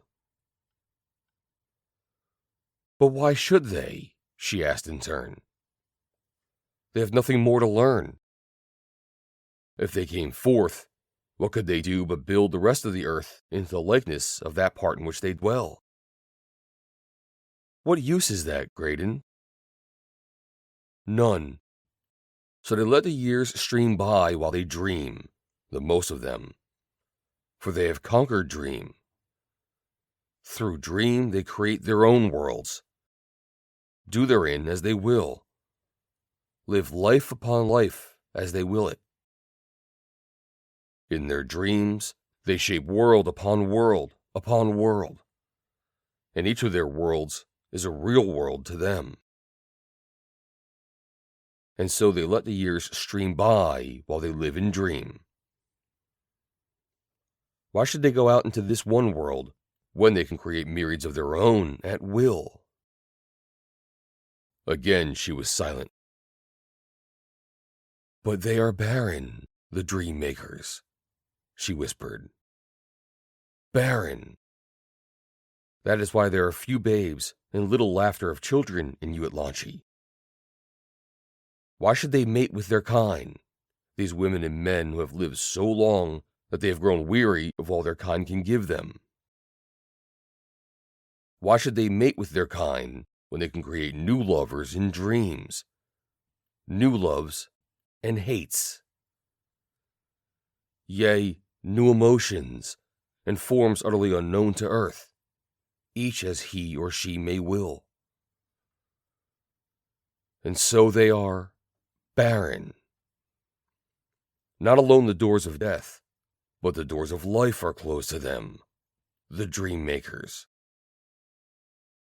But you, he began. I? She turned a wistful face to him. Do I not say that when they close the doors of death, the doors of life are closed too? For these are not really two, but only the two sides of the one door. Some there are always who elect to keep that door open, to live the life that is their own, to have no dealing with dreams. My father and mother were of these. They took the hazard of death that they might love. Ancient arts, ancient wisdom, she went on. Wisdom that perhaps you have rediscovered and call new. Wisdom you yet may gain. Wisdom that may never be yours. And thank whatever gods you worship that you have not.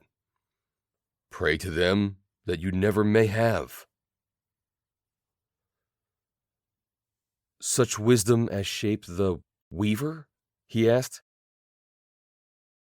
That was child's play, she answered. A useful toy. There are far, far stranger things than the weaver in Llama, Graydon. Suarra, he asked abruptly, why do you want to save me? A moment she hesitated.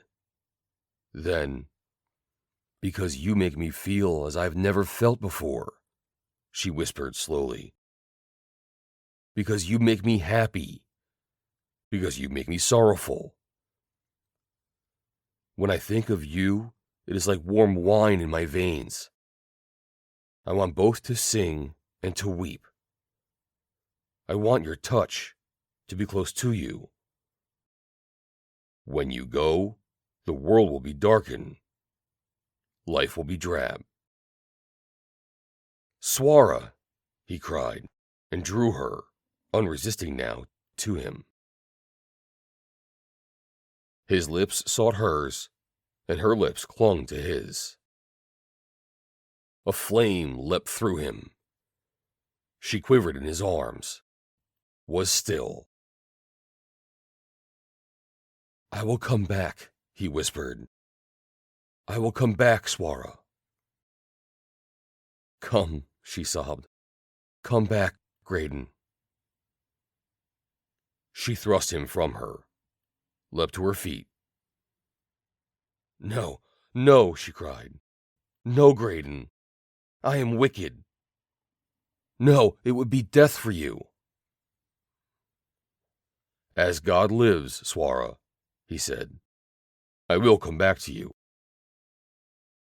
She trembled, leaned forward, pressed her lips to his, slipped through his arms, and ran to the silken pavilion. For an instant she paused there, stretched wistful arms to him, entered, and was hidden within its folds. There seemed to come to him, faintly, heard only by heart, come back to me." He threw himself down where their hands had clasped, where their lips had met. Hour after hour, he lay there, thinking. His head dropped forward at last. He carried her into his dreams. End of Chapter 7. Chapter 8. The Face in the Abyss. The white sands of the barren were wan in the first gleaming of the dawn when Graydon awakened. He arose with the thought of Suarra warm around his heart. Chilling that warmth, swift upon him like a pall, fell that bleak consciousness of doom against which he had struggled before he slept. And bleaker, heavier now, not to be denied. A wind was sweeping down from the heights. Beneath it he shivered. He walked to the hidden brook, doffed clothing, dipped beneath its icy flow. Strength poured back into him at the touch of the chill current. Returning, he saw Suarra, less than half-clad, slipping out of the silken tent. Clearly she, too, was bound for the brook. He waved a hand. She smiled. Then long silken lashes covered the midnight eyes. Rose pearl grew her face, her throat, her breasts. She slipped back beneath the silken folds. He turned his head from her, passed on to the camp. He looked down upon the three, gaunt Soames, little Dancre, giant Sterrett. He stooped and plucked from Soames' belt an automatic, his own.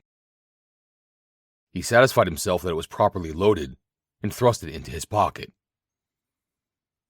Under Soames' left armpit was another. He took it out and put it in the holster from which he had withdrawn his. He slipped into Sterrett's a new magazine of cartridges. Dancre's gun was ready for use.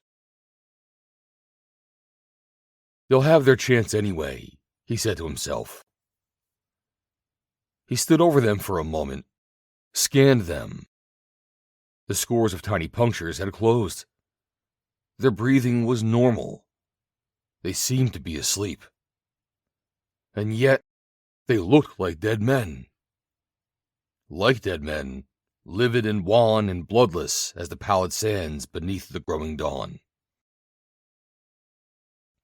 Graydon shuddered, turned his back upon them.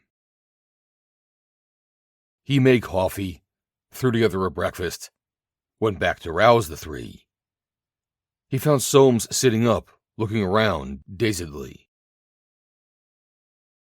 "Come get something to eat, Soames," he said. And gently, for there was a helplessness about the gaunt man that roused his pity. Black-hearted, even as the New Englander had shown himself. Soames looked at him blankly, then stumbled up and stood staring as though waiting for the command. Graydon leaned down and took Sterrett by the shoulder. The giant mumbled, opened dull eyes, lurched to his feet. Dancre awakened, whimpering.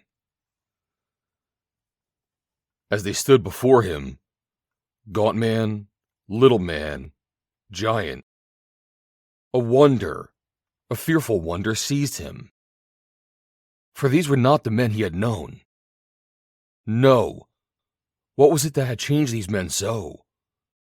Sapped the life from them until they seemed, even as Suarra had said, already dead. A verse from the rhyme of the ancient mariner rang in his ears. They groaned, they stirred, they all uprose, nor spake nor moved their eyes. It had been strange, even in a dream, to have seen those dead men rise. Shuddering again, he led the way to the fire. They followed him, stiffly, mechanically, like automatons. And like automatons, they took the steaming coffee from him and drank it. The food, and swallowed it. Their eyes, blank, devoid of all expression, followed his every movement. Graydon studied them, the fear-filled wonder growing. They seemed to hear nothing save for the recognition of himself, to be cut off from all the world. Suddenly he became conscious of others near him, turned his head, and saw close behind him Suarra and a hooded pair. The eyes of Soames, of Sterrett, and of Doncray turned with his own. And now he knew that not even memory had been left them. Blankly, with no recognition, unseeing, they stared at Suarra.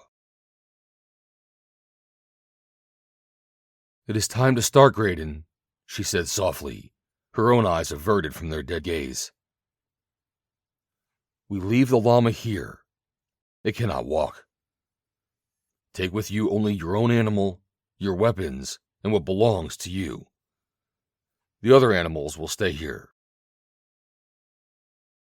He chilled, for under her words he read both sentence of death and of banishment. Death of all of them, perhaps.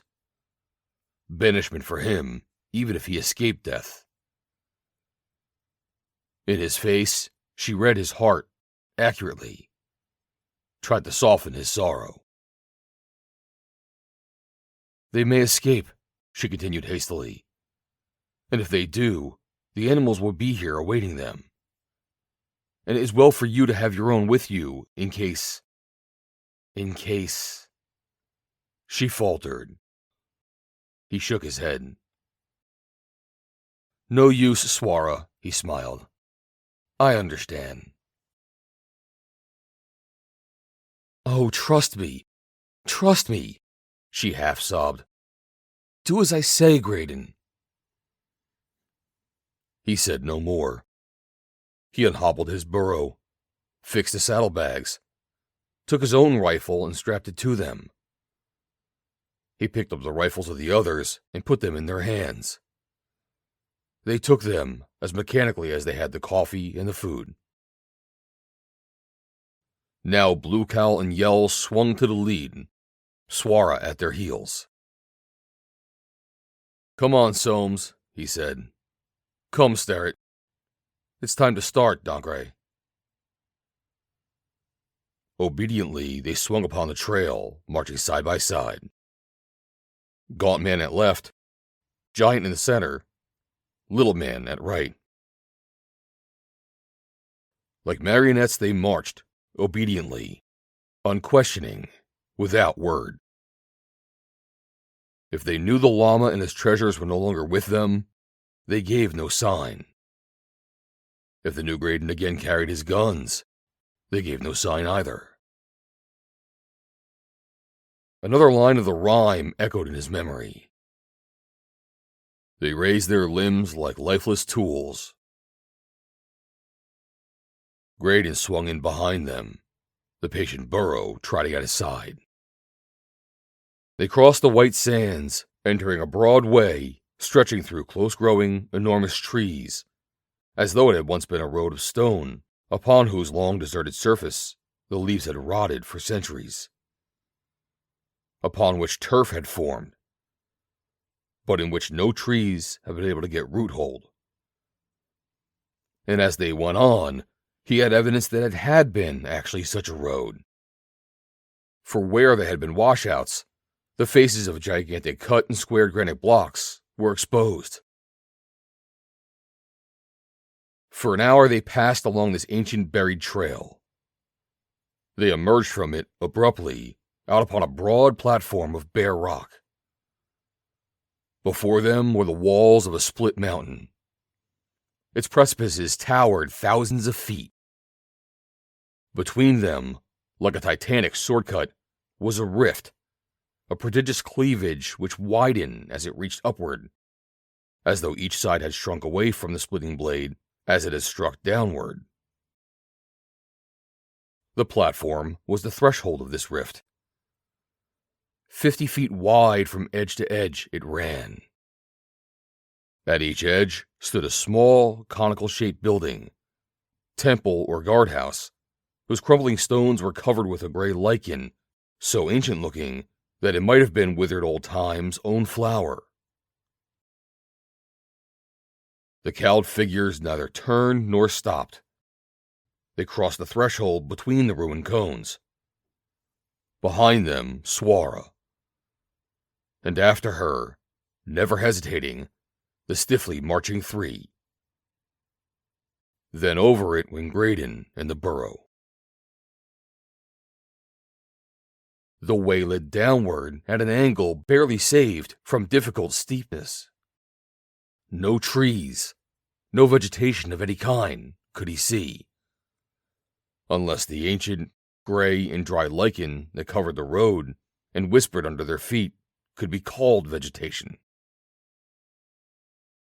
But it gave resistance, that lichen, made the descent easier. It covered the straight rock walls that arose on each side. The gorge was dark, as he had expected. The light that fell through its rim thousands of feet overhead was faint, but the gray lichen seemed to take it up and diffuse it. It was no darker than an early northern light. Every object was plainly visible. Down they went, and ever down, for half an hour. Always straight ahead the road stretched, never varying in its width, and growing no darker. Even the gray lichens lightened it. He estimated its drop was about 15 feet in the 100. He looked back and upward along its narrowing vista. They might be, he thought, half a mile or more below the level of the rift threshold. The road angled. A breast of rock jutted abruptly out of the cliff, stretching from side to side like a barrier. The new road was narrower, barely wide enough for the three marionettes in front to walk on side by side. As they wheeled into it, Graydon again felt a pang of pity. They were like doomed men marching to execution. Hopeless, helpless, and drugged. Nay, they were men who had once been slain and drawn inexorably onto a second death. Never speaking, never turning, with mechanical swing of feet, rifles held slack in limp arms, their march was a grotesquerie tinged with horror. The new road was darker than the old. He had an uneasy feeling that the rocks were closing high over his head, that what they were entering was a tunnel. The gray lichen rapidly dwindled on walls and underfoot. As they dwindled, so did the light. At last, the gray lichens ceased to be. He moved through a half-darkness in which he could barely see, save as shadows, those who went before. And now he was sure that the rocks had closed overhead, burying them. He fought against the choking oppression that came with the knowledge. And yet, it was not so dark after all. Strange, he thought. Strange that there should be light at all in this covered way. And stranger still was that light itself. It seemed to be in the air, to be of the air. It came neither from walls nor roof. It seemed to filter in, creeping along the tunnel from some source far ahead. A light that was though it came from radiant atoms, infinitely small, that shed their rays as they floated slowly by. Thicker grew these luminous atoms, whose radiance only, and not their bodies, could be perceived by the eye. Lighter and lighter grew the way. Again, and as abruptly as before, it turned. They stood within a cavern that was like a great square auditorium to some gigantic stage. The interior of a cube of rock, whose 4 sides, whose roof 100 feet overhead, and whose floor were smooth and straight, as though trued by giant spirit level and by plane. And at his right dropped a vast curtain, a curtain of solid rock lifted a foot above the floor and drawn aside at the far end for a quarter of its sweep. From beneath it and from the side streamed the radiant atoms whose slow drift down the tunnel had filled it with its ever-increasing luminosity. They streamed from beneath it and around the side, swiftly now, like countless swarms of fireflies, each carrying a lamp of diamond light. There, Suarra pointed to the rocky curtain's edge. There lies your way. Beyond it is that place I promised I would show you, the place where the jewels grow like fruit in a garden, and the living gold flows forth. Here we will await you. Now go. Long Graydon looked at that curtain and at the streaming radiant atoms pouring from beyond it.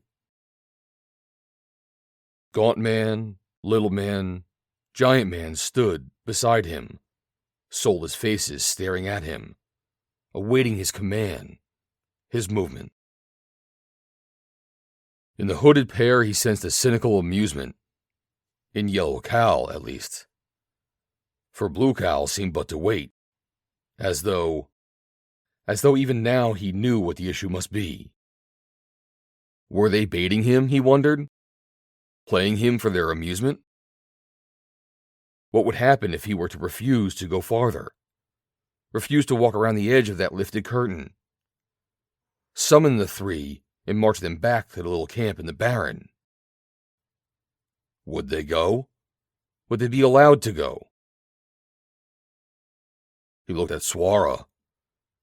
In her eyes of midnight velvet was sorrow, a sorrow unutterable, despair and agony, and love. Whatever moved that pair she called the 2 lords. In her, at least, was no cynical gaming with human souls. And he remembered her promise that he could look upon the face and conquer it. Well, he would not retreat now, even if they would let him. He would accept no largesse at the hands of this pair, who, or so it seemed to him, looked upon her as a child who must be taught what futile thing it was that she had picked for her chosen toy. He would not shame himself, nor her. Wait here, he spoke to the 3 staring ones. Wait here. Do you understand, Soames? Doncray? Sterrett? Do not move. Wait here until I come back. They only stared on at him, unanswering either with tongue or face. Stay here, he repeated sharply. He walked up to the hooded pair. To hell with you, he said, clearly and as coldly as he felt they themselves might speak, were they to open those silent lips of theirs.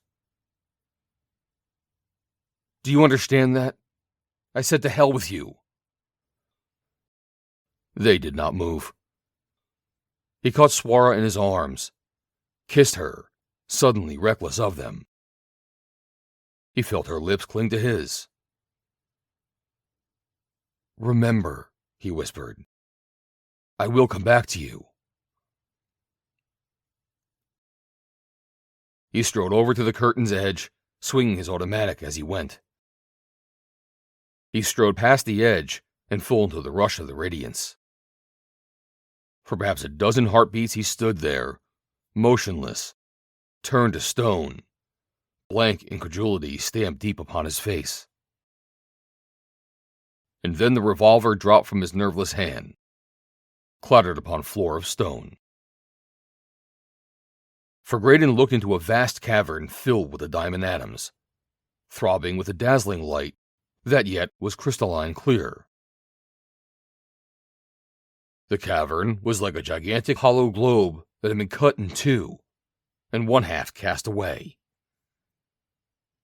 It was from its curving walls that the luminosity streamed, and these walls were jetty black and polished like mirrors, and the rays that issued from them seemed to come from infinite depths within them, darting through them with prodigious speed. Like rays shot up through inconceivable depths of black water, beneath which, in some unknown firmament, blazed a sun of diamond incandescence.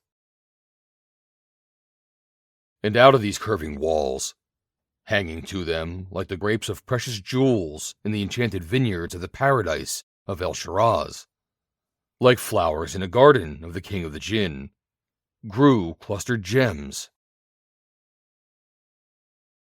Great crystals, cachabon and edged, globular and angled, alive under that jubilant light with the very soul of fire that is the lure of jewels. Rubies that glowed with every rubious tint, from that clear scarlet that is sunlight streaming through the fingertips of delicate maids, to deepest sullen reds of bruised hearts. Sapphires that shone with blues as rare as that beneath the bluebird's wings, and blues as deep as those which darken beneath the creamy crest of the Gulf Stream's crisping waves. Huge emeralds that gleamed now with the peacock verdancies of tropical shallows, and now were green as the depths of a jungle glade. Diamonds that glittered with irised fires, or shot forth showers of rainbow rays. Great burning opals, gems burning with amethystine flames. Unknown jewels whose unfamiliar beauty checked the heart with wonder. But it was not the clustered jewels within this chamber of radiance that had released the grasp of his hand upon the automatic, turned him into stone. It was the face. From where he stood, a flight of cyclopean steps ran down 100 feet or more into the heart of the cavern. At their left was the semiglobe of gemmed and glittering rock. At their right was space, an abyss whose other side he could not see, but which fell sheer away from the stairway in bottomless depth upon depth. The face looked at him from the far side of this cavern. Its eyes were level with his. Bodiless, its chin rested upon the floor a little beyond the last monolithic step. It was carved out of the same black rock as the walls, but within it was no faintest sparkle of the darting luminescences. It was man's face and devil's face in one. Luciferian, arrogant, ruthless. Colossal, 30 yards or more in width from ear to ear. It bent a little over the abyss, as though listening. Upon the broad brow, power was thrown, an evil and imperial power. Power that could have been godlike in beneficence had it so willed, but which had chosen instead a lot of Satan. The nose was sharply curved, vulture-bridged and cruel. Merciless was the huge mouth, the lips full and lecherous, the corners cynically drooping.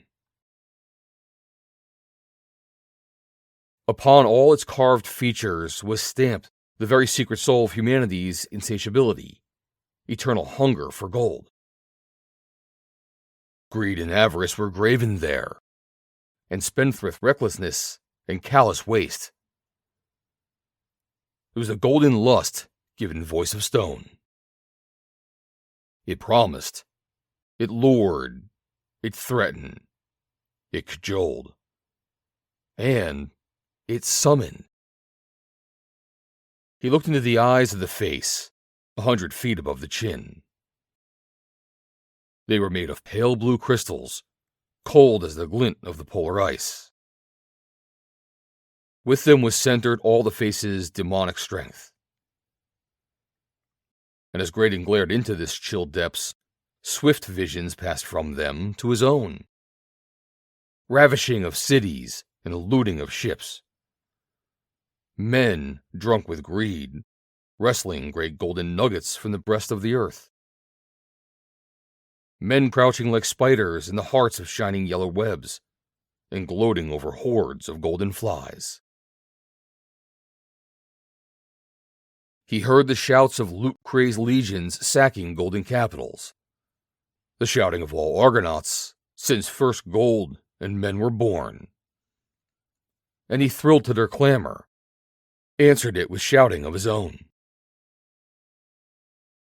Poured into him from the cold eyes other visions, visions of what gold without end, could do for him. Flaming lures of power over men and nations, power limitless and ruthless as that which sat upon the face's own brow. Fair women, earthly paradises, fata morganas of their senses. There was fire in his blood, a satanic ecstasy, a flaming recklessness. Why, the face was not of stone. The eyes were not cold jewels. The face was living, and it had promised him this world, if he would but come to it. He took a step down the stairway. There came to him Suarra's heartbroken cry.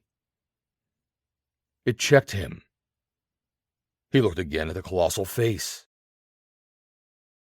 And now he saw that all the darting luminous atoms from the curving walls were concentrated upon it.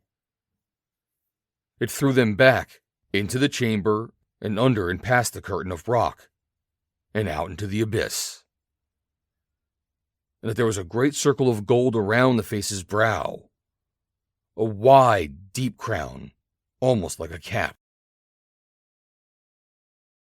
From that crown, like drops of yellow blood, great globes of gold fell slowly. They crept sluggishly down the cheeks. From the eyes ran slowly other huge golden drops, like tears. And out of each downturned corner of the mouth, the gold dripped live slaver. The drops of golden sweat, the golden tears, the golden slaver, rolled and joined a rivulet of gold that crept out from behind the face, crawling sluggishly to the verge of the abyss and over its lip, into the unfathomable depths. Look into my eyes. Look into my eyes. The command came to him, imperious, not to be disobeyed. It seemed to him that the face had spoken it. He stared again straight into the cold blue crystals, and forgotten now was its horror. All that he knew was its promise. Graydon dropped to the second step, then to the third. He wanted to run on, straight to that gigantic mask of black rock that sweated, wept in slavered gold, take from it what it offered, give it whatever it should demand in return. He was thrust aside, reeled, and caught himself at the very edge of the stairway. Past him rushed the three, Gaunt man, giant man, and little man. He caught a glimpse of their faces. There was no blankness in them now, no vagueness. No, they were as men reborn. Their eyes were burning bright, and upon the face of each was set the stamp of the face, its arrogance, its avarice, its recklessness, and its cruelty. Faster, faster they ran down the steps, rushing to the gigantic face and what it had promised them, as it had promised him. Rage, murderous and confusing, shook him. By heaven, they couldn't get away with that. Earth and the dominion of Earth. They were his own for the taking. The face had promised them to him first. He would kill them. He leaped down behind them. Something caught his feet, pinioned them, wrapped itself around his knees, brought him to an abrupt halt. He heard a sharp hissing. Raging, cursing, he looked down. Around his ankles, around his knees, were the coils of a white serpent. It bound him tightly like a rope. Its head was level with his heart, and its eyes looked unwinkingly into his. For a breathless moment, revulsion shook him, an instinctive and panic terror. He forgot the face, forgot the three. The white serpent's head swayed, then shot forward. Its gaze fastened upon something beyond him. Graydon's gaze followed its own. He saw the Snake Mother. At one and the same time, real and unreal, she lay stretched upon the radiant air, her shining lengths half coiled. She lay within the air directly between him and the face. He saw her, and yet plainly through her he could see all that weird cavern and all that it held. Her purple eyes were intent upon him. And instantly, his rage and all the fiery poison of golden lust that had poured into him were wiped away. In their place followed contrition, shame, a vast thankfulness. He remembered Suarra. Through this phantom of the Snake Mother, if phantom it was, he stared full and fearlessly into the eyes of the face, and their spell was broken. All that Graydon saw now was its rapacity, its ruthlessness, and its horror. The white serpent loosed its coils, released him, slipped away. The phantom of the Snake Mother vanished. Trembling, he looked down the stairway. The three men were at its end. They were running toward the face.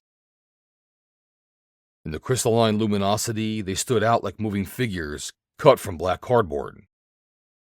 They were flattened by it. Three outlines, sharp as silhouettes cut from black paper. Lank and gaunt silhouette, giant silhouette, and little one. They ran side by side. And now they were at the point of the huge chin. He watched them pause there for an instant, striking at each other, each trying to push the other away. Then, as one, as though answering some summons irresistible, they began to climb up the cliff's chin of the face. Climbing, Graydon knew, up to the cold blue eyes and what those eyes had seemed to promise. Now they were in the full focus of the driving rays, the storm of the luminous atoms. For an instant, they stood out, still like three men cut from cardboard a little darker than the black stone. Then they seemed to gray, their outlines to grow misty. nebulous.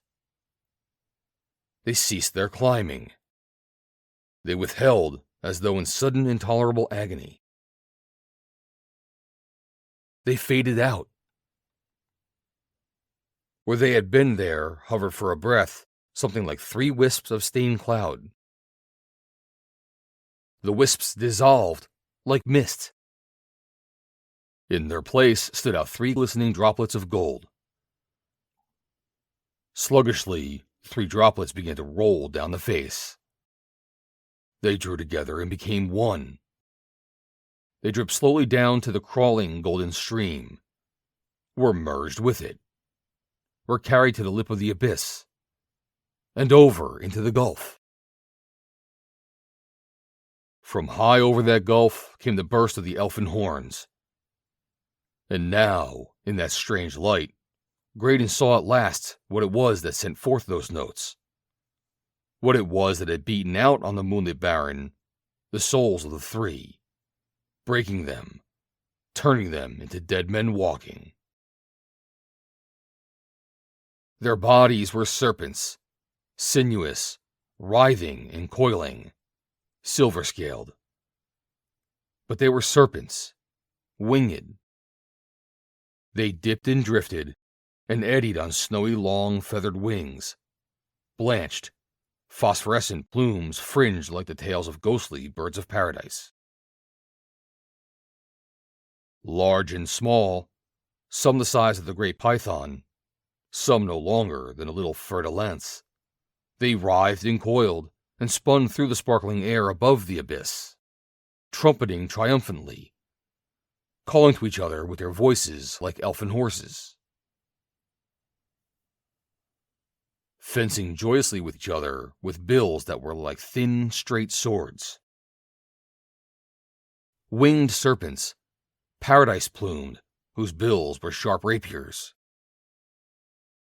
Winged serpents sending forth their paeans of fairy trumpets, while the crawling stream of which, Somes, Doncre, Sterret, were now apart, dripped,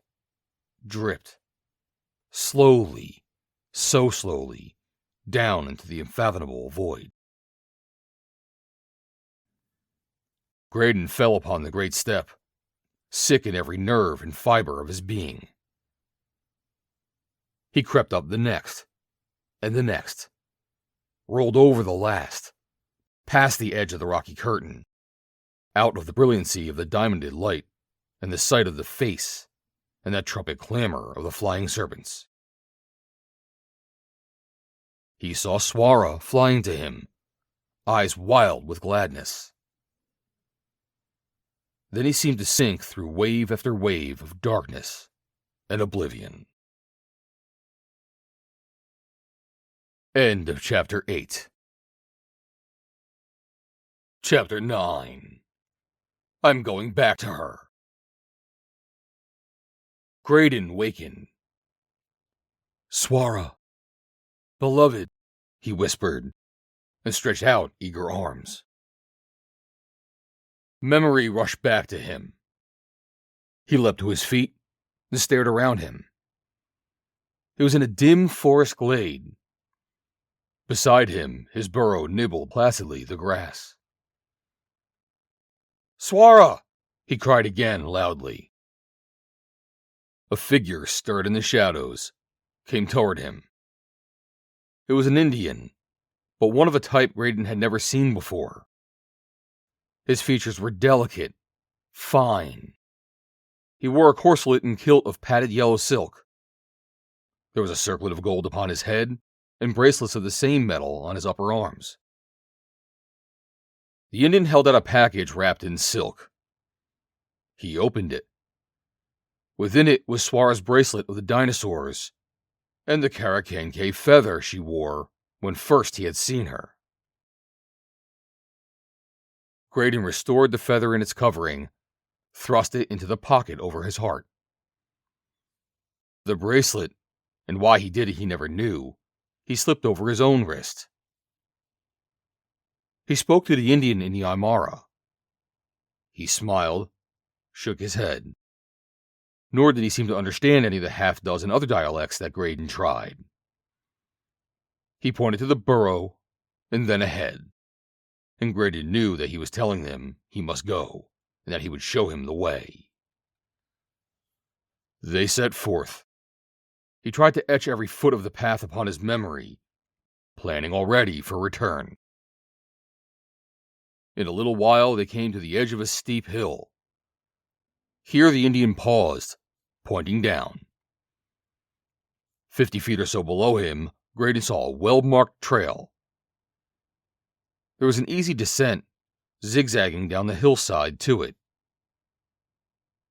Again the Indian pointed, and he realized that he was indicating which way to take upon the lower trail. The Indian stood aside, bowed low, and waited for him to pass down with the burro. He began the downward climb. The Indian stood watching him, and as Graydon reached a turn in the trail, he waved his hand in farewell and slipped back into the forest. Graydon plodded slowly on for perhaps a mile farther. There he waited for an hour.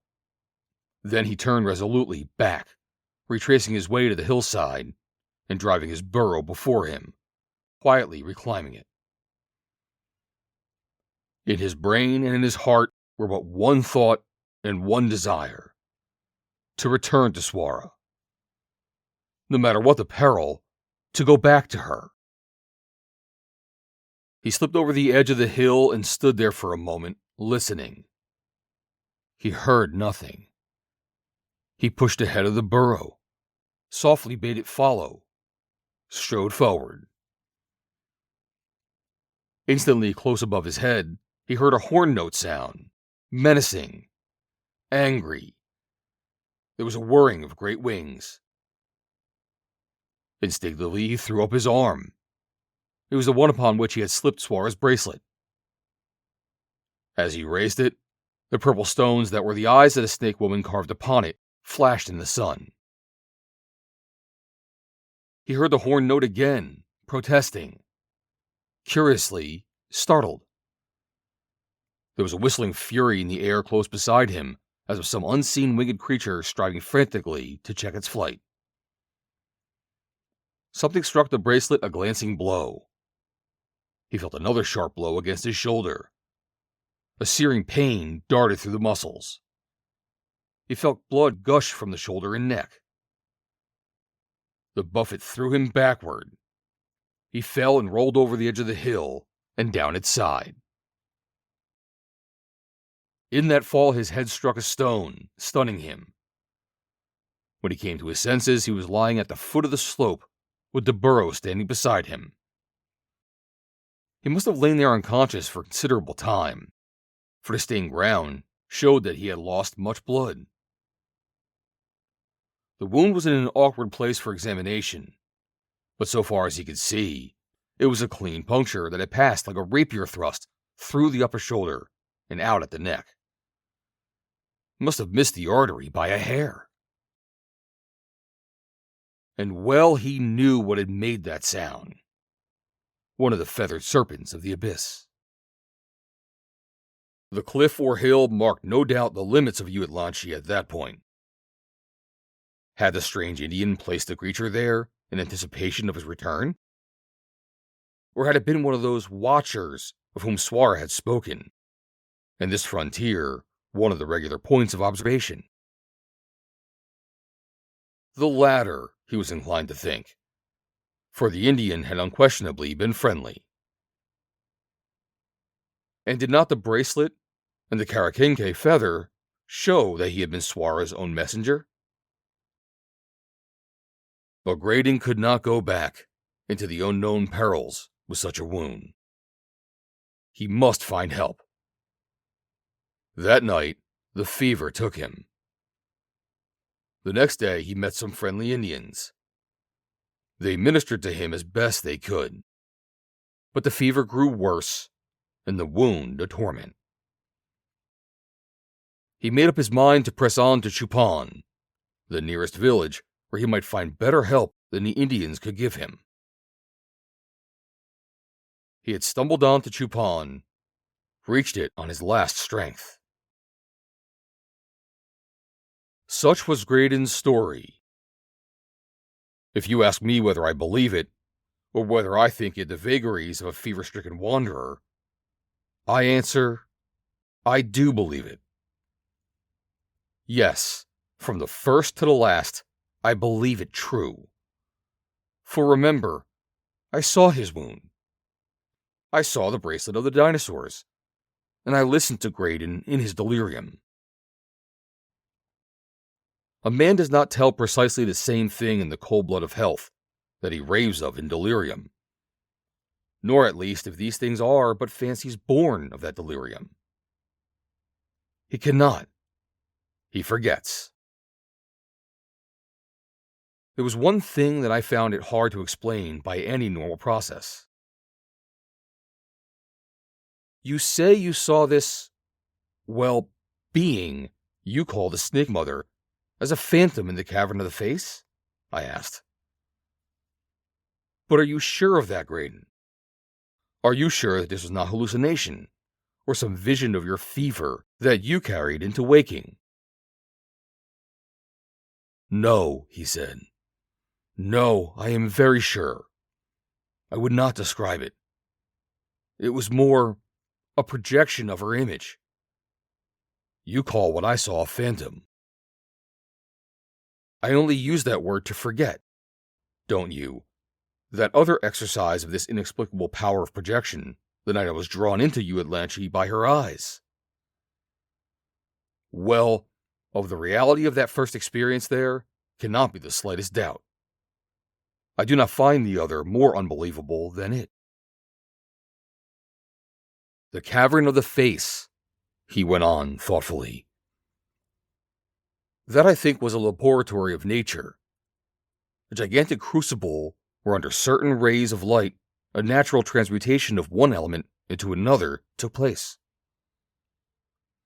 Within the rock, out of which the face was carved, was some mineral which under these rays was transformed into gold. A purely chemical process, of which our race itself is not far from learning the secret, as you know. The face. I think that it was an afterthought of some genius of you at Lanchi.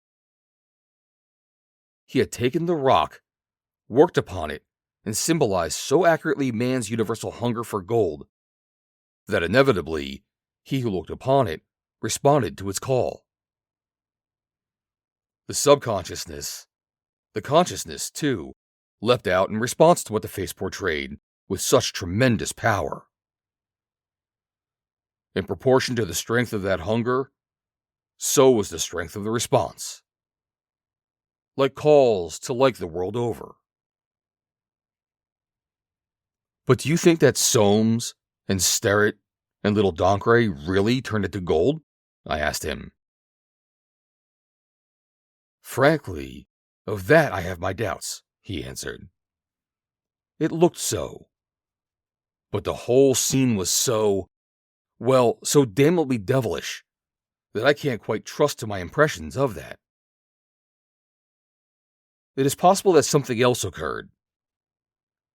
Unquestionably, the concentration of the rays on the region about the face was terrific. Beneath the bombardment of those radiant particles of force, whatever they were, the bodies of the three may simply have disintegrated. The droplets of gold may have been oozing from the rock behind them, and their position in the exact place where the three disappeared may also have been a vivid coincidence. That the flying serpents were visible in that light and not in normal light shows, I should think, that it must have been extraordinarily rich in the ultraviolet vibrations, I suggested. He nodded. Of course that was it, he said. Invisible in day or night light, it took the violet rays to record their outlines. They are probably a development of some form of flying saurian, such as the ancient pterodactyls. He mused for a moment. But they must have been possessed a high degree of intelligence, he went on at last. Those serpents. Intelligence higher even than the dog. Intelligence perhaps on a par with that of an elephant. The creature that struck me certainly recognized Suarra's bracelet. It was the recognition which checked it, I am sure. It tried to stop its thrust, but it was too late to do more than divert it. And that is why I think I'm going to find her, he whispered. She wanted me to come back. She knew that I would. I think the bracelet is a talisman, or better still, a passport to carry me by the Watchers, as she called them. It was not just as a remembrance that she gave it to me. No. I will come back, and with her, he told me the day that we clasped hands in farewell. I watched him until he and a little burro were hidden by the trees of the trail he must follow, until he had reached the frontier of the haunted Cordillera, the gateway of those mysteries which he had determined to grapple to wrest from them the maid he named Suarra. But he has not come back. The end. End of The Face in the Abyss by A Merritt. Read by Joe DeNoia, Chesterfield, New Jersey, April 1st, 2025.